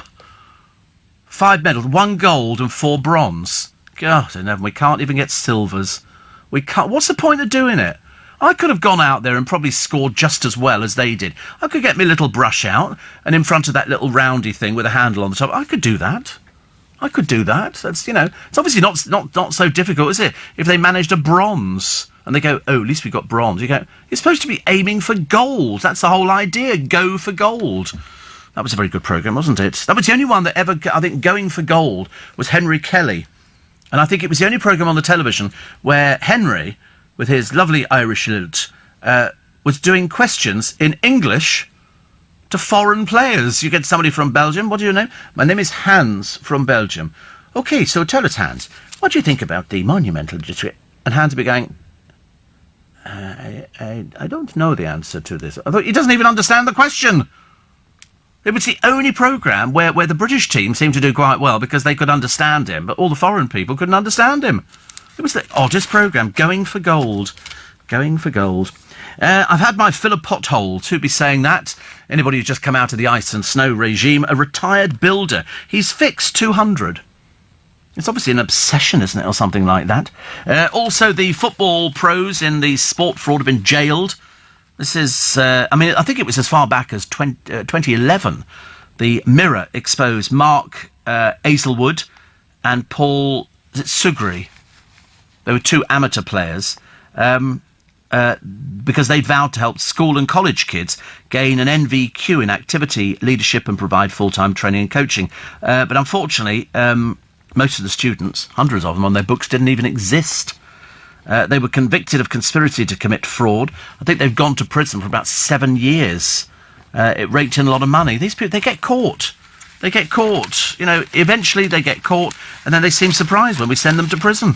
I'm never surprised. I always think, listen, if you're bent and you've cheated the system, I mean, I'm not into this, do something for the community. I mean, I'm really not into that. Who cares whether somebody can paint a bench or they can sweep somebody's leaves off their drive? No, I'm not remotely interested. Wait a minute, here we go. Oh, we got another one of these, another programme on the Oh, did you see the other day? It was so funny. There was a little bit with Colleen, who didn't sing with the Nolans. She just la-la'd in the background. She was saying that Shane Ritchie invited her to his wedding when he got married, and she decided she didn't want to go. I mean, God knows how many years ago that was, but anyway, she's still droning on about it. 100 years younger in 21 days. They managed to find some celebrities, and June Brown is on it. She's 91.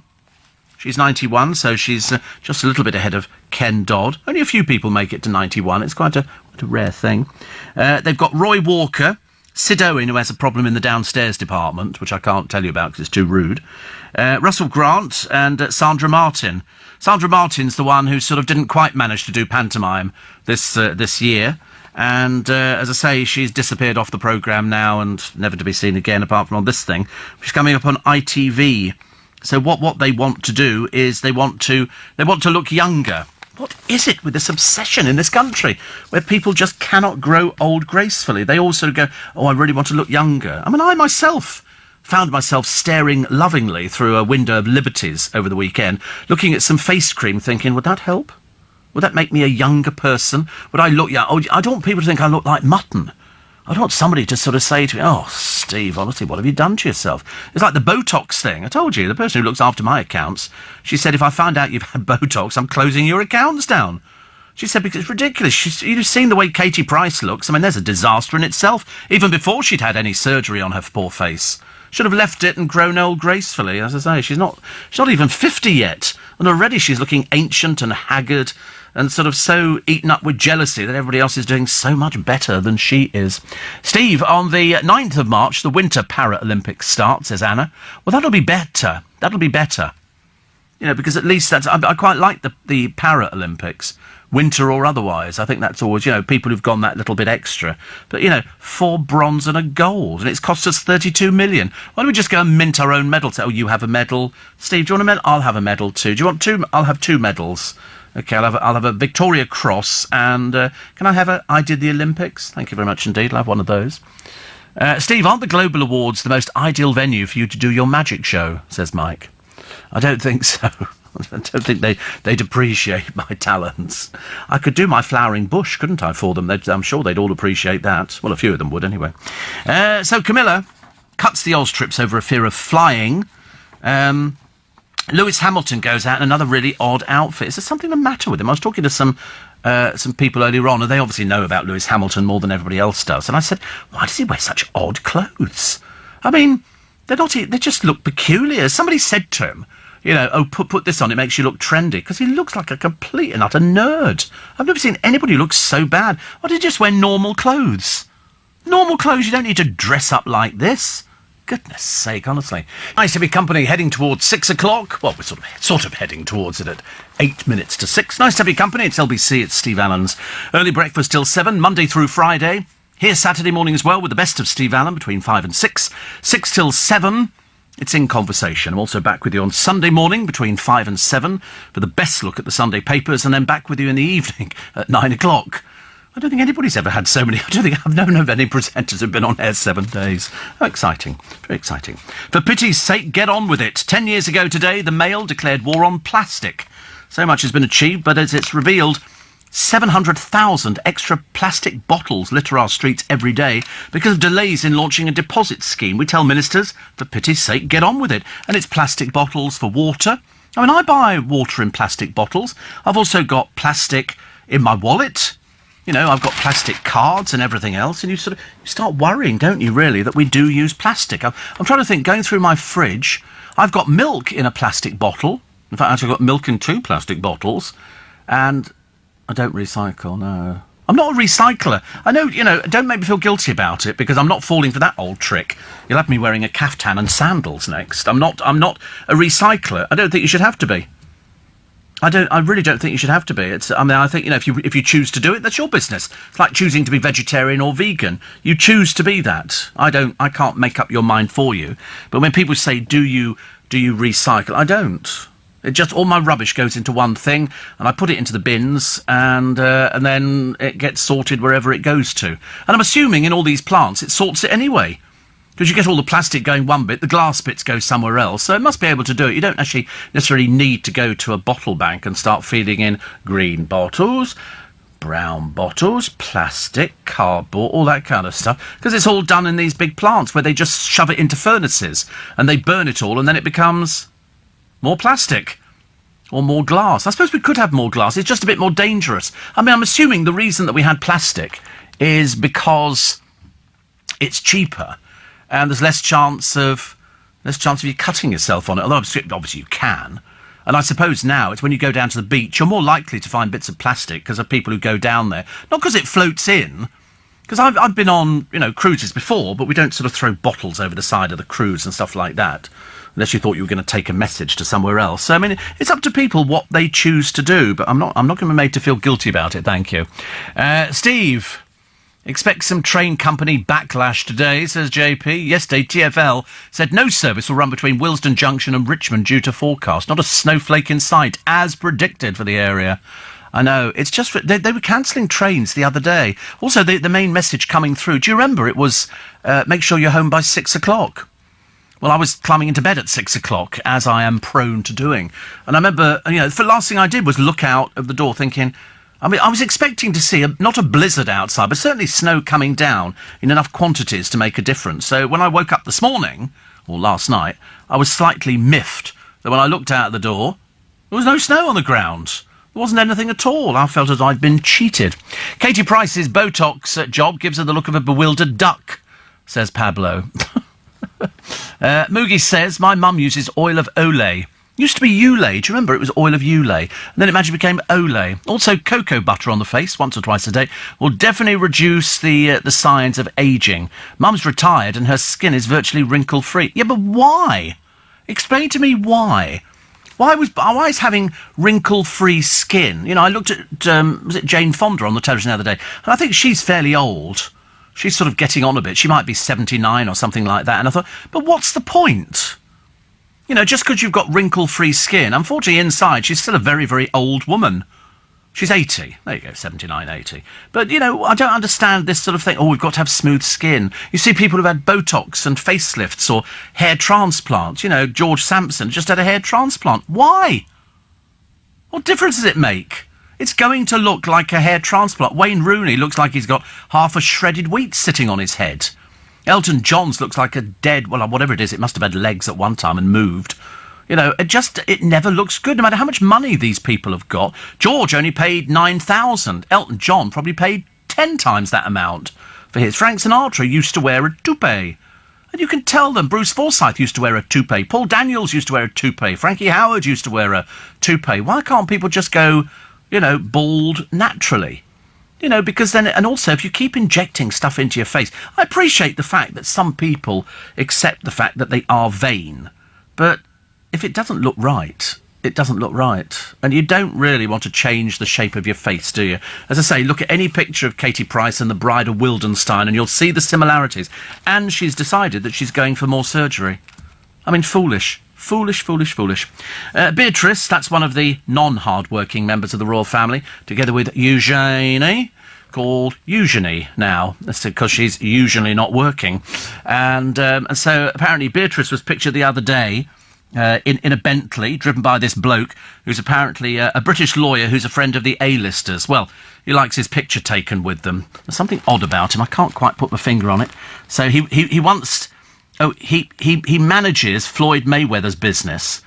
He just doesn't look like a lawyer. I don't know why. It's very odd, isn't it, really? And here he is with Cuba Gooding Jr. And also he helped Robbie Williams get in shape. And now here he is, looking after little Beatrice. She was in Los Angeles, because, as I say, she's not really working at the moment. She doesn't really feel the need to work or anything like that. She just sort of toddles around, I suppose. I quite like the idea of the end of asking for the bill. We sit there. Have you noticed nobody ever says, can I get the bill, please? You hold up your hand, and with your thumb and forefinger, you write in midair, and that apparently means bill. That's because your waitress, the chances are, doesn't speak very good English. You go, could I have the... And you can't talk like that. Can I have the bill? And the waitress apparently can then work out from that you want to pay for the food that you consume. We all do that, don't we? I've done it a million times. Excuse me, I had the bill. But anyway, it's the end of asking for it, because the good news is Barclaycard has come up with a gizmo that skips the chore of having to catch the waiter's eye or split the bill.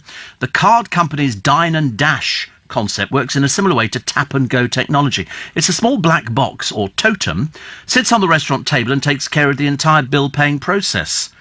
Diners who've downloaded... Oh, sounds complicated already. Diners who've downloaded the Dine and Dash app to their smartphone tap the handset on the totem when they sit down. They then order from a waiter after their totem starts flashing blue. You can then use the app to add a tip or split the bill between several cards. Oh, right. Apparently it's going to be trialled at the Prezzo chain in London on March the 13th. I'll encourage people to go there. The managing director of future payments at Barclaycard, Nick Kerrigan, said the system was a win-win for consumers and restaurants. Just means you can get out without leaving a tip, doesn't it, really? Yeah, well, we've already done that. We've already paid. Thank you. Bye, run. Run, run. She's seen us. Nobody wants to tip anymore, do they? I'm the first one to tip. I know they've only brought it from the kitchen, but I mean, for goodness sake, you know, they don't get paid very much, do they? Reasons to be tearful, 1, 2, 3, as the news comes up at 6 o'clock this morning, is apparently we're running short of raisins. It's not going to affect your hot cross buns, so that's good news, is it? You'll still have people stuffing them down their faces, and but it will affect your Christmas pudding. It's that bad. It's something to do with California. I can't remember what it is, but either way, who cares? Let's have a Christmas pudding with something else in it. Suet would be nice. Lewis Hamilton, another peculiar outfit. Honestly, I'd love to go around his wardrobe. Who lives in a wardrobe like this? Somebody very odd. Robbie Williams changed his name to Robert. The Weinstein Company goes into liquidation. Why everybody's given up on Christine Lampard and her show about non-existent ghosts, God alone knows. And blizzards to sweet Britain, but not the capital just yet. And diabetes, don't even go there. Early breakfast. Why would you want to go from Richmond to Willesden Junction? Only ask that. If you lived in Richmond, you're not going to go anywhere near Willesden Junction. Goodness sake, honestly, it's ridiculous. And they cancel trains. Is Willesden Junction under 10 foot of snow or something? Is Richmond under snow? No. I still question why anybody living in Richmond would go, oh, let's go Willesden Junction for the day. You just wouldn't want to do that, would you? The city where 1 in 10 people are fighting diabetes. And the reason is, and it's, I can tell you it's Bradford, it's because of the Pakistani immigrant population there, because diabetes is rife within Pakistani, Indian, Bangladeshi people, black people. A lot of people get it. Because I told you I used to have a driver years ago. He was a lovely black guy, and he only told me about into the third time that he'd driven me that he was diabetic. And I get in the car, he'd be sitting there with a strawberry milkshake, and I used to say to him, "What are you doing?" He said, "I'm having a strawberry milkshake, Steve." And I used to say to him, "You're diabetic, you're not supposed to be having that."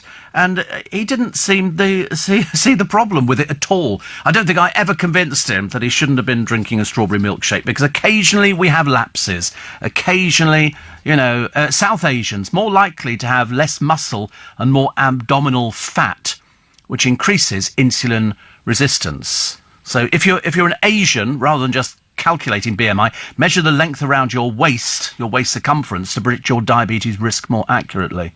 So even if you're not overweight, you can still be at high risk from diabetes. I'll just tell you that now, because Asians are far more likely to develop the disease even at the lower BMI. And that means that even though some Asian populations currently have a lower prevalence of overweight and obese individuals than populations in the West, they have disproportionately high percentages of people with diabetes. 60% of the world's diabetic population is Asian. That's the fact. That's the hard fact. Of course, for the rest of us, it's just being fat and trying to sort of reduce it. But I've got a producer who's bigger than me. He's not diabetic. How he's escaped it, God alone knows. I seriously don't know. I mean, because I've had it for a long time now. And to be honest with you, I didn't think I was that big. So it obviously, different people process things differently. And I remember going from metformin tablets to when they put me on insulin. And they put me on one type of insulin, and then within a year I was on another type of insulin. So I have 2 types of insulin. One is fast-acting, which is for lunchtime, and one is slow-acting, technically for overnight. So I take it before I go to bed. Some nights I don't remember. I know it seems ridiculous. I think you'd remember that. I remember to take tablets in the morning. I never forget to take tablets. So whenever I go anywhere, on holiday or anything like that, you've got to remember to take your insulin, got to remember to take your tablets. Seriously, it becomes a bit of a nightmare. And I was just trying to think, I'm going to go on holiday at some... God, no, it sounds... Even I can't believe I'm saying it. But later in the year, I thought I might take a week off. And I'm thinking, I'm going to have to take insulin with me. How much insulin am I going to need? And the answer is, I'm probably going to need quite a bit. So I'll have to get one of those pouches, which you put in cold water, and it forms... like ice around it. So you've got it. I've never had any trouble going through customs. They're obviously quite well used to seeing people who are diabetic taking their insulin through. At one time, you'd probably have to give it to the pilot in case you were going to do something mad with it. But I don't have any problem with things like that. But it is a big problem. And so in just 20 years, as we predicted, I can remember going back 10 years, people saying it'll be like America. There will be a huge problem, and it will be a huge drain on the NHS. Well, it is a huge drain on the NHS because you get all of your stuff for free. All of your stuff for free. I get all my insulin for free, all my medication for free. I could probably get chiropody for free if I put my mind to it and things like that. There's always something. And people say, but you should be paying for it. You can afford to pay for it. You go, well, yeah. It's like, getting a free car to travel on the buses and on the underground. You can probably afford to pay for it, but if somebody's offering it for free, then people take it. The other story that's in the paper today, which is a sad story, and I think people will be questioning, the story of the little girl of asthma who died 6 hours after a GP turned her away because she was 10 minutes late. The GP was never disciplined over this. It's a really bizarre story. This is a GP called Dr. Joanne Rowe. She admitted that she failed to look at the records which showed that Ellie Mae Clark was in danger of a life-threatening asthma attack and had previously been in intensive care. They were sent home by Dr. Rowe, who was with another patient because they were 10 minutes late for their emergency appointment. And after a secret hearing, the doctor was let off. I don't quite understand how this is. A confidential NHS report later found the root cause of the girl's death was Dr. Rowe's refusal to see her. It also noticed that staff were fearful of questioning the GP because of her repeated angry outbursts and volatile nature. How is this woman allowed to treat people? If you don't know how to treat people and you get, to this particular situation of a little girl who dies because she's in an at-risk list, and she went home 6 hours after the GP turned her away because she was 10 minutes late. She died. And you think, that can't be right, can it? That can't be right. That's what GPs are. They're supposed to check, I'm assuming, in between. Because I sometimes sit there waiting to see my doctor, and you'll see the person come out who's just seen him, and then, obviously, he's then checking on his next patient. He's just going, wait a minute, let's have a quick look here, put your details up. He's on this medication, hasn't been in to do this, hasn't been in to do that, blah, blah, blah. And so that's how it works, I'm assuming. She obviously didn't do that. Which is terrible tragedy.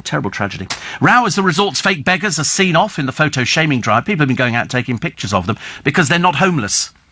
They're just people, they're swizzers, as my mother would say. They're swizzers. And they just want to take your money by pretending, some money. And they sit there on the pavement. They're not homeless. We have two in Twickenham, girl and a boy. And he's generally one side of the road and she's the other side of the road. And she sits there on the pavement staring at it. They live up the road. They're not homeless or anything like that. It's just can't be bothered to get off their fat bums and do some work. How do you know if you're diabetic? Oh, the simple one is sweating a lot, which of course could mean you're overweight anyway, or you smoke or something like that. But also going to the toilet. That's the main one. Going to the toilet. You can go and get a little test kit, I think from one of the chemists. They do like a stick you wee on, and that'll tell you if you're diabetic. And some people think they're diabetic, but actually they turn out not to be. I always say to somebody, they go, I think I could be diabetic. And I go, well, do you go to the toilet a lot at night? And they go, no. I go, highly unlikely that you're diabetic. That would be one of the signs. And you'd go a lot. If you weren't being treated, you'd be going a lot. So that's it. I mean, if you're worried about it, you go to the doctor, a simple blood test, which they can do instantly. You can do instantly. I could do somebody's blood. I've got my machine with me. I could do somebody's blood and know within 10 seconds whether they're diabetic. Simple as that. Sarah says, I'm with you on the recycling, plus they expect you to wash it all out first. Yeah, I'm a bit sort of mizzy about things like that. Davison Harrow says, your general waste goes to landfill, which is costly, and we're running out of space. Your recycling goes to a plant for separation, much cheaper. Can't convince me. I'm sorry, I don't really care. Very disappointed, Steve. Very disappointed. Woken up this morning with snow on the ground, but not quite enough for a snow day. Not even enough to sledge to the station. The beast from the east has let me down for a working from home day. Nightmare travelling home, though, somebody tells me. The Central Line down due to a broken rail. It was crazy out there, says Eve. And Andy Williams, who's in Holyhead in North Wales, has a rough and ready guide of how at risk of diabetes you are is double your waist measurement. If it's more than your height, you're at risk. Here in North Wales, snowing like heck, but the trains are running. I don't understand how our trains cut. They run in other countries. How do you think they run in Russia? They've got snow like we've never seen. Keith from Mill Hill says, I'm at Willesden Junction now, only because I work here. It's the last place I'd ever want to visit or live. Not a drop of snow in sight. Complete dump. Perhaps somebody wants to go from Richmond to Willesden Junction to get the Bakerloo line or the Overground to Euston, says H. That's right, come up with a sensible suggestion. Don't care, actually. And, Steve, I just got up and cleaned my teeth. The water was so freezing cold, I thought my gnashers were going to fall out with the shock. They can do, can't they? Not all rubbish separated by appropriate oh, God, can't you just tell? And recycling bins provided by council goes to landfill. Paper, glass, plastic and cans should be recycled. My dustmen check our bins and you can be fined if you don't obey the rules. Yeah, but you're in Henley. My mother used to live in Henley. I know Henley very well indeed. Very well. And, no, we don't have people like that. We just have people that come along, the machine lifts up, and it lifts up the bin, the wheelie bins, empties into the back, and that's it. We have all our trees recycled, everything. Do you know the happiness gender gap? Women are the cheerier sex. Women are the cheerier sex. Well, there you go, you see. So if you bump into somebody who's sitting on the train, like I did the other day, and they were sitting there smiling, I assumed they were listening to one of my podcasts. But I don't think they were. But you just wonder if one of these days I'm going to find somebody. Oh, they've got the tickets, I think, going on sale very shortly for the Rolling Stones. Yes, the Strolling Bones are going out on tour. Combined age about 300, I should imagine. LBC News Time. Brief, I know you said 5:20. I was sorry, I got a bit panic-stricken then. 6:20. Is the time. Well, all you get is weather warnings. All we get is snow warnings. All we get is people telling us it's going to snow here, snow there. I was expecting to be knee-deep in the stuff this morning, but I wasn't. I was almost a bit disappointed. Let's find out why, shall we? From Dr. Richard Jones, a forecaster at WeatherQuest. Richard, good morning. Good morning, Steve. So where is it? Come on. Where is it hiding? Well, we have seen quite a lot of snow showers this morning across parts of Kent and East Sussex. The reports from that kind of area of up to 10 centimetres of snow in places. So they have had some quite heavy snow showers there. The wind's just been slightly more of a northerly rather than a northeasterly, so that's prevented the showers from spreading quite as far west as perhaps we were expecting. But that being said, given the precipitation is quite showery in nature, in this situation, some places do see quite a lot of snow, as we've seen in Kent and East Sussex, and places just, a few miles away can see very little just because they are showers rather than a band of snow. I was seriously yesterday I was a bit excited. I thought, here we go. So I get the toboggan out, I get the reindeer lashed to it, and I'm all ready. And then we get sunshine, and then I get on the bus to go to Richmond. And for some strange reason, we had one or two little flakes of snow in front of the bus. We get literally 100 yards down the road, and all of a sudden I'm in a minor blizzard. Within 100 feet, it had vanished. We're back into sunshine again. And this morning, nothing. I'm devoid of it. Are we going to get any in London? Well, it does look like the snow showers are spreading westwards, so I suspect you will see, again, some snow showers spreading west, and some areas may get a dusting through sort of the next few hours and through the rest of this morning. But it doesn't look like there's going to be too much snow in London through the rest of today. Right. Right, so we're not going to have too much. So are we going to get snow at all in London?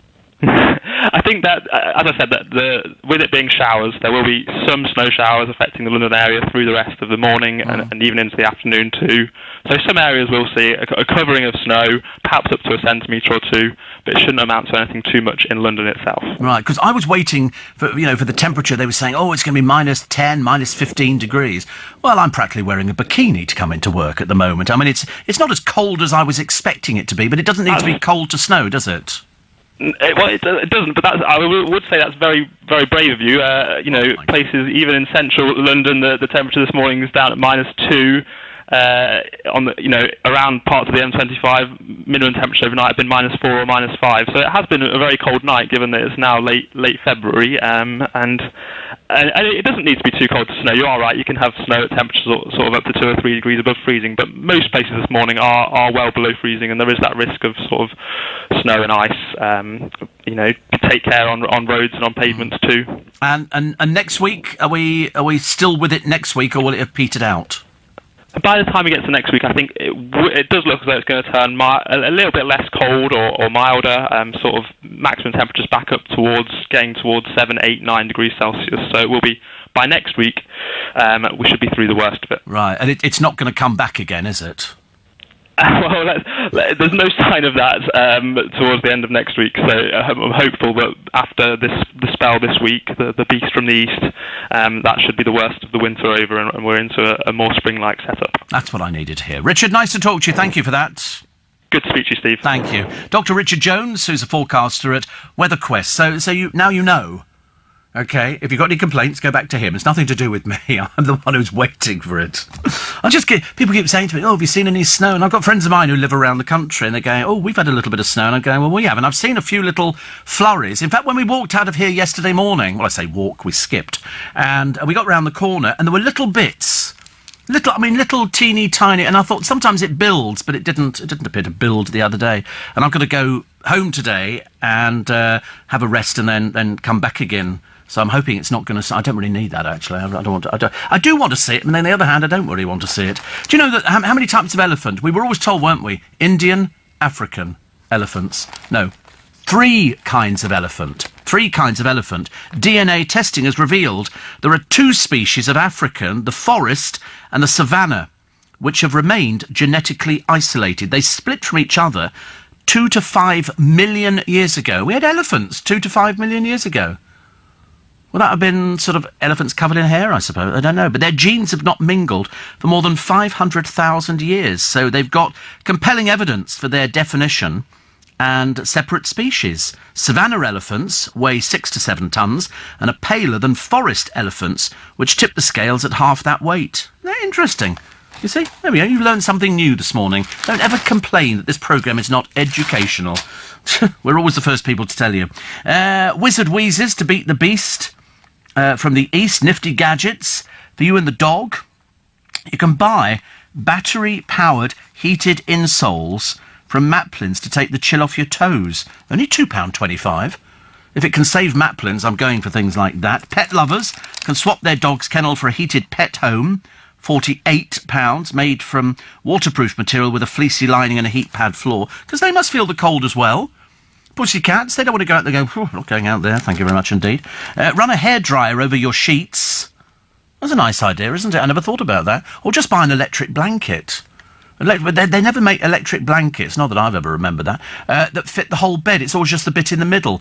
So your bum is kept nice and warm, but your top half and your feet freeze to death. And it's feet that I have the most problem with, being a diabetic.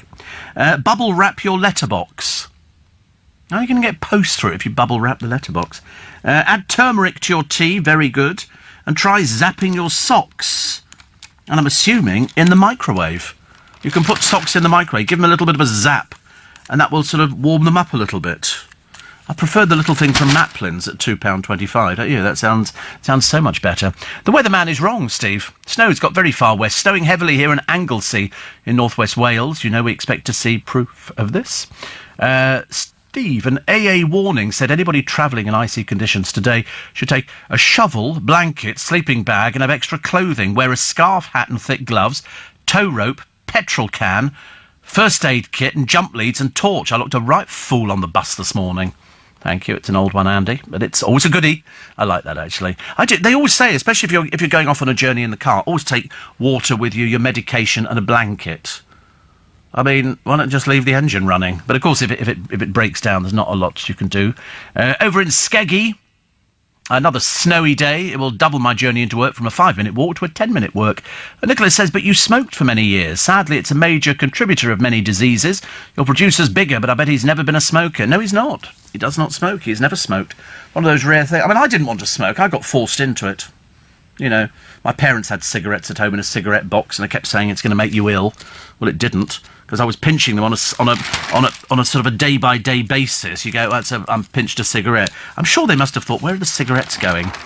I don't think my mother, if ever I smoked in her flat, she would always, after I finished smoking, go and empty the cigarette away and clean the ashtray. She couldn't bear the smell of cigarette. And yet she'd have one cigarette a year.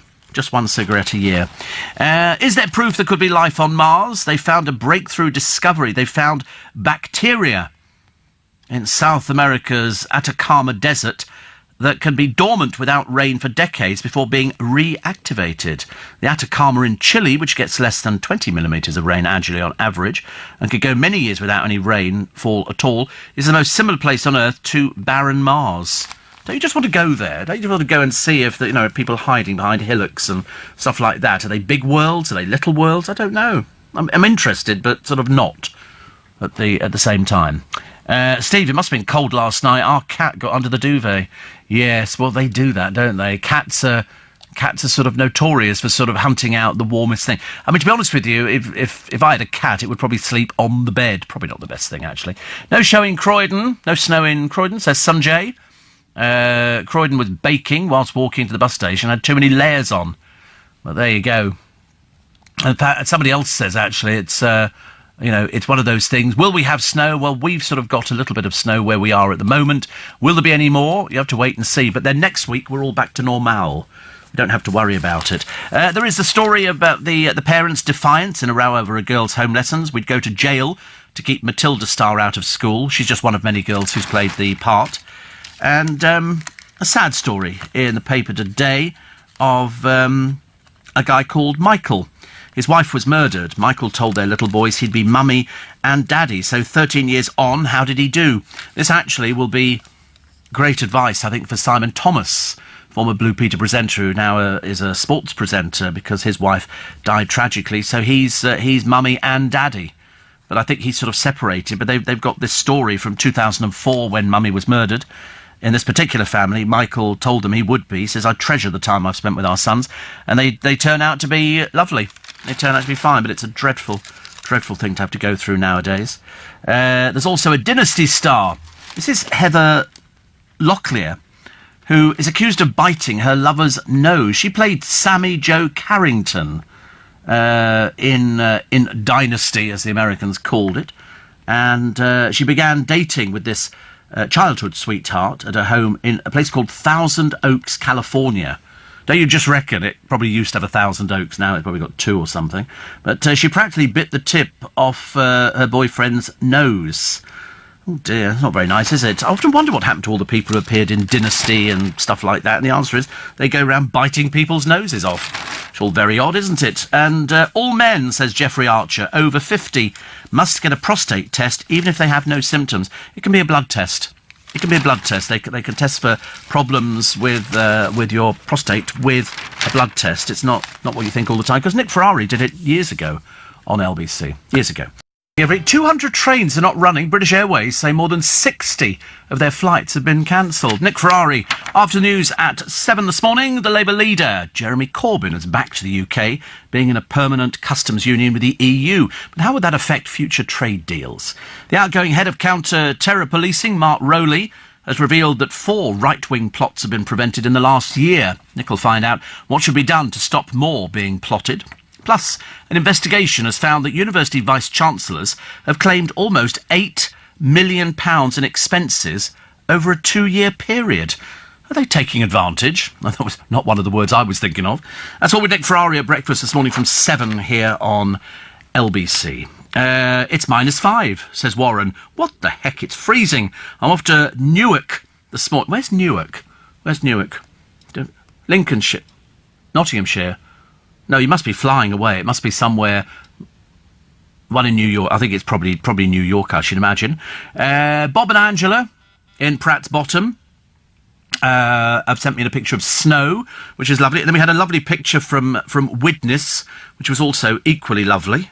Lots of people sending me pictures in snow. And so that's right, New York is where he's going to. Lincolnshire, honestly. Oh, silly. No snow in Romford, but most trains are cancelled. It's madness, Steve. I know there's 200 trains cancelled. We can't even cope with a little bit of snow. I wouldn't mind, but it's not seriously like subarctic conditions. I take a bottle of Jack Daniels with me in the car, Steve, in bad weather, hence the wacky race scene in Kent at the moment, says Tom. And Holly says, I have a blanket and 2 velvet cushions on the back seat of my car. Oh, sounds quite nice. Last summer I had a collapsible sun lounger. Always prepared. Yes, for whatever reason, I think, which is okay. And I've been deafened by the chants and prayers of my children, says Rebecca, praying for a snow day and no school. Nothing. I, on the other hand, am praying to get snowed in at work and put up in a luxury hotel. Never happen. Never happen. I'm waiting to see, because otherwise all these poor weather forecasters are going to look daft, aren't they? Cold and snowy day in Ellesmere Port. Waiting to load heating oil and head off to the Midlands. I've just realised, says Phil, that I probably have the shortest commute of any of your listeners. It's about half a metre from my bunk to my driver's seat, and the snow will not affect my arrival in the seat. Tom in Islington says, I read in Monday's Metro, Steve, that in Enfield, one street is being resurfaced with a mixture of plastic bottles and asphalt. Isn't that the perfect way to recycle? Yes, there's some pictures in the papers today, so I knew all about that. They're very pleased with the way it's gone. So presumably they'll be doing more. That's what I think, anyway. The Daily Mirror, Jeremy Corbyn, my Brexit vision. You heard it on LBC yesterday with James O'Brien, plus the day the sea froze over. Is it really that cold for the sea to freeze over? I don't think it really is, actually. Why won't the doctor see me, mummy? This was the doctor who didn't see this little girl. She was an emergency, but they have a 10-minute ruling, and this particular doctor, Dr. Joanne Rowe, didn't check her notes, and they would have found out that she was seriously at risk 6 hours after she died. Full story in all the papers for today. Ken Dodd thanking staff and fans as he leaves hospital. He's 90. You would have thought actually at night they want to keep him in, see how he was going, but obviously they think he's away. Amanda Stunt takes away pounds. Yes, Amanda Holden was done by Anton Deck, same agent. It sort of works quite well. There used to be the same agent for, who was it? It was Jonathan Ross's agent, was somebody called Addison. I can't remember what his surname was, but anyway, he died. But all the guests on Jonathan Ross's show were all guests from the agency. It was all, he'd put them, what was it? Addison Cresswell, that's right. It was great, but he died very young. But in fact, all the guests on 53, all the guests on Jonathan Ross's show all came from Addison's agency, which was also Jonathan Ross's agent as well. Liam's moving on from Ches. Well, he's in America at the moment. He's standing on a balcony in his pants. And people are supposed to be going, oh, that's interesting. He's selling his house over there. But then she's thinking of moving out of his house over here, which they call a mansion. And she's going to buy her own place. Won't be anything like his, because she obviously can't afford it. If they say she's only got 20 million, times must be a little bit hard. It's no joke. Flake Britain grinds to a pathetic halt as Beast from the East hits trains, planes, roads and shops. It is planes, trains and automobiles, isn't it? Everything grinds. We just can't run anything. We just go on. Why not? Why the trains you can't run? I've got no idea. They are sticking to the tracks. We're not asking them to go off-road or anything like that. So that's why I don't understand. Usain Bolt apparently has been tipped for a starring role in David Beckham's new team. There is no team at the moment. There is no stadium. There is no nothing. And also, he's been tipped. In other words, he hasn't signed anything, so it's just a load of old hooey, isn't it, really? But then that's what you really get with the Beckhams. You get loads of sort of chatting away about, oh, it's going to be this and it's going to be that, and then it turns out to be nothing at all. Emma Willis is threatening to walk away from Big Brother if the show goes back to a Love Island-style bonk fest. She revealed she loved the latest celebrity version because there was less arguing. Emma says it gets really exhausting when they're at each other's throats all the time, and it had kind of become the young and much more about arguments than having stress levels through the roof. But they're just sad people. Sorry. They're not really sort of celebrities. They're just desperate people. Desperately sad, lonely people. Bit of a light dusting of snow in Essex, says David. Yeah, but where? Where is it? That's what we need, isn't it? I used to find Gemma Collins, says John, comical. Bit of a laugh to watch with her ego much larger than her brain capacity. But having stood up a man willing to take her to Paris, I can see she's nothing more than a disgusting person with no saving graces. The only programme she should be on is Jeremy Kyle, because that's about her level. She's just rude and vulgar. As she said the other day, all the people she goes out with are criminals. And they don't have driving licences, she proudly told us. But then, like attracts like, doesn't it, really? Why would anybody be interested in her? So she just makes up stories about, I need to either lose weight or I need to... There'll always be some naff reality show that'll stick her on there, because apparently she's sort of good value. I don't quite see it myself, but I'm sure other... But I've never found anybody who's ever said she's really interesting. She's not funny. I've seen her on a couple of panel shows. She's thick as a brick. Thick as a brick. But I'm still trying to work out how Lucy Mecklenburgh can afford all these holidays, luxury holidays abroad. 7 in 10 months. I mean, like super duper, prices that they sort of put on them. You think, how on earth does she afford that? What is she doing that warrants being able to spend that kind of money? At one time, she found herself on a £29,000 a week yacht. Blimey, I mean, I know, people are rich in the business, but they're surely not that rich. Daily Express, Amanda Barry, mystery allergy could kill me. Diabetes, now the fastest growing NHS crisis. As I say, the biggest group of people who are diabetic, Asian in the world. That's the latest facts. Coldest weather for 27 years. Storm Emma's on the way. What? Where did that come from? Storm Emma moving across the Atlantic and towards the UK. Temperature will plummet to minus 15 degrees. And they say nationwide snowfall is forecast from today, with many regions likely to be under a foot of the white stuff by Friday. Believe it when I see it. I want to see it first. I don't want to sort of jump to conclusions going, oh yeah, we're definitely going to have really, really bad snow. Front page of The Guardian this morning, health alert, diabetes cases double. 3.7 million diabetics in this country now. If you're type 1, it's a lot more difficult to manage than type 2, which can be in a lot of cases diet related. Also, far right plots foiled in 2017, says the anti-terror chief. At least they're on top of it, which I'm always eternally grateful for. Nick Ferrari will be talking about that this morning. King penguins facing disaster by the end of the century. It's bad enough for the poor little souls now. You see them all huddled together in a big circle. You feel sorry for the ones on the outside. They're all going, look, do you want to start a circle round me? So if you're in the middle, it must be great, but if you need to go to the toilet, you've had it, haven't you? You've got to fight your way through all the other penguins, and then they might have to walk, so they might have to relocate, which is not good for penguins. I mean, I feel sorry for them. It's a slow walk, isn't it? Occasionally you could do it on your tummies. Homeless people to be detained for safety reasons. This is in Europe. And they say here, weather front nicknamed the beast from the east has hit Europe. And so they've said parts of Brussels will be, people who are sleeping rough will be detained. Either you're going into a shelter or they'll have you arrested. It's as simple as that. They're going to make sure that you're not going to die in a doorway somewhere. Over in St. Petersburg, people took their shirts off and were sunbathing. Of course, they're quite mad, those Russians, aren't they? They're quite mad, quite mad. What else we got here? Corbyn's pledge gets business on side and puts Tory MPs on the edge. And why Rotten Tomatoes rules Hollywood. Is Rotten Tomatoes, that's the film thing, isn't it? Where they sort of rate films and they sort of say, oh, this film's rubbish, that film's rubbish. And everything else. And then some very odd people pictured on the front of the Times this morning. I'll tell you why they're odd in a moment. Even I can't quite get to grips with this one, but I'm assuming it makes a good picture on the front page, so more of that in a moment.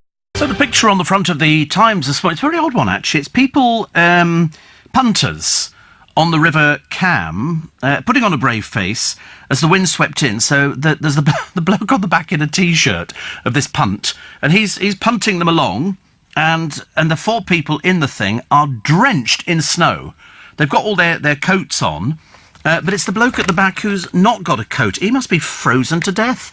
But it's an odd picture. They always go, well, we've paid for the boat ride, we might as well take the blooming thing.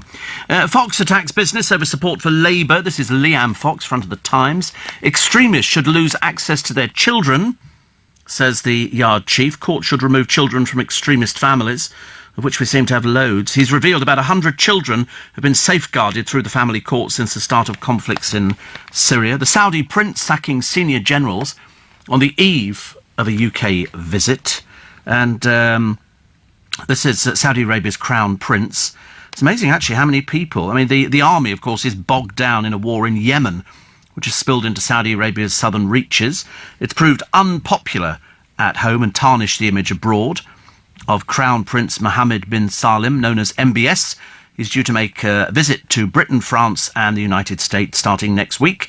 His most ambitious tour of foreign capitals since he took his position in July of last year. Is this the one who's changing everything? It appears to be sort of running through it and saying, we're stopping this, we're stopping that.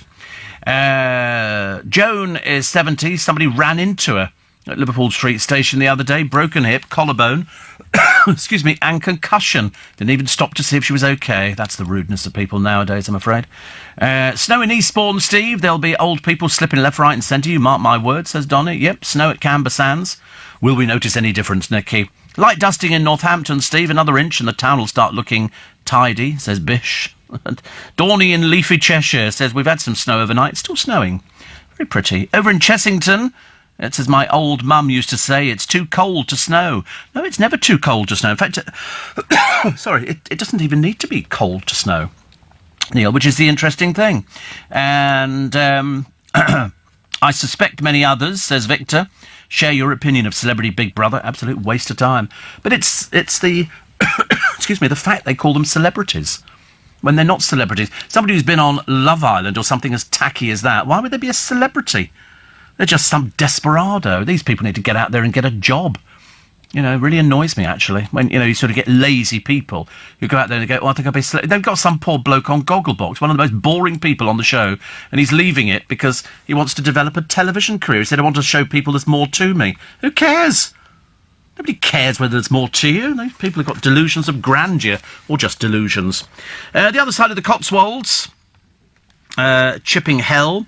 William Hague on the Tory rebels risks becoming Corbyn prawns. This is the Daily Telegraph.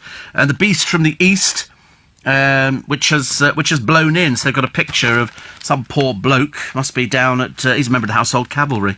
He's sitting there going, oh dear, on the horse. So he's obviously at Horse Guards Parade. Emissions up as petrol cars bounce back. And... another one here, which is Brussels demands Northern Ireland keeps the EU rules, and a second Iraq soldier has quit. The Mail today, this is the declaring war on plastic story, which they're doing. For pity's sake, get on with it. It's going to take ages and ages, isn't it, to stop it? I mean, I was in Costco the other day. They've got a whole water machine. In fact, actually, when I was in the Premier Inn in Hackney, they've got a drinks machine. It's all plastic. Everything's plastic in there. Because otherwise, when these things sort of, you know, drop down, if they're glass, they're going to break left, right and centre. But plastic, it doesn't. But they've said that they will do something about it. They're trying to cut down on straws and all this other sort of things because plastic's killing people slowly but surely. Doctors' dodgy advice on Facebook is the main story. Well, it's one of the stories on the front page of The Sun. Liam's briefs encounter. I mean, you know, knowing that he's famous, he goes and stands on a hotel balcony in his pants. I mean, come on, for goodness sake, honestly. What do they go? Do you want to go and stand out there now? Somebody will take a picture. Is the photographer down there? Yeah, he's down there now. OK, just stand there and look out. It's just ridiculous, isn't it? The Great British Flake-Off. Meltdown as snow blast looms. Panic buying. I mean, I can't believe the panic buying. That's the one that really amazes me. I didn't think people would go out there and... What do they think's going to happen? Do they think all of a sudden the entire... Mind you, the way we're going, they've cancelled 200 trains, 60 flights, so, you know, the next thing is supermarkets have run out of sugar or baking powder or something ridiculous. They were flogging us the story of running out of raisins the other day, and then it turns out there's no danger for the hot cross buns, so you're all right there. The official advice is wrap up warm. No kidding. I thought just, you know, T-shirt and shorts and a pair of flip-flops, which would be so much easier, wouldn't it, really? But there you go.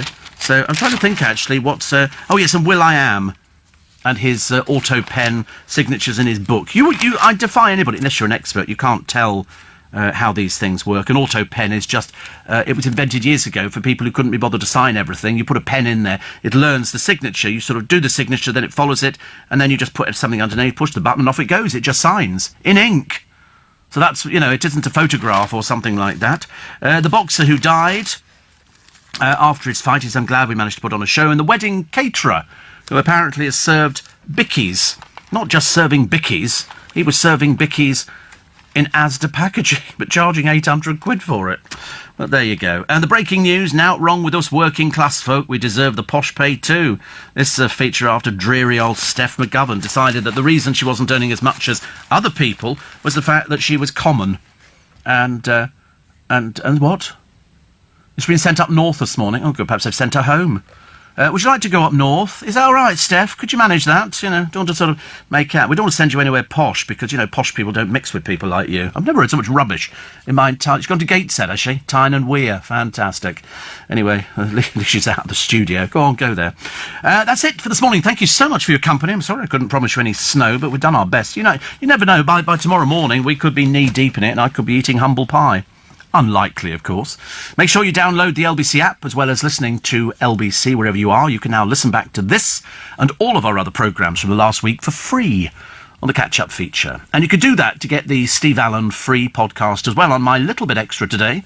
I'll be telling you the latest celebrity couple who think it's fine to walk around naked in front of their kids, but I've got a couple of questions to ask them.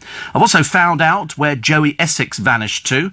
And what he's actually doing is another matter, though. Plus, Robert Williams, as well as not being called Robbie anymore, is claiming once again that he's seen a UFO and it offered him protection, a lot of love and affection. Anyway, My Little Bit Extra will be available very shortly. And the good news is, it's totally free. I'm back with you tomorrow morning from 4. Do not be late. I expect a note. And we want pictures of snow, please. Just download the LBC app for iPhone or Android. Tap on Catch Up. Simple as that.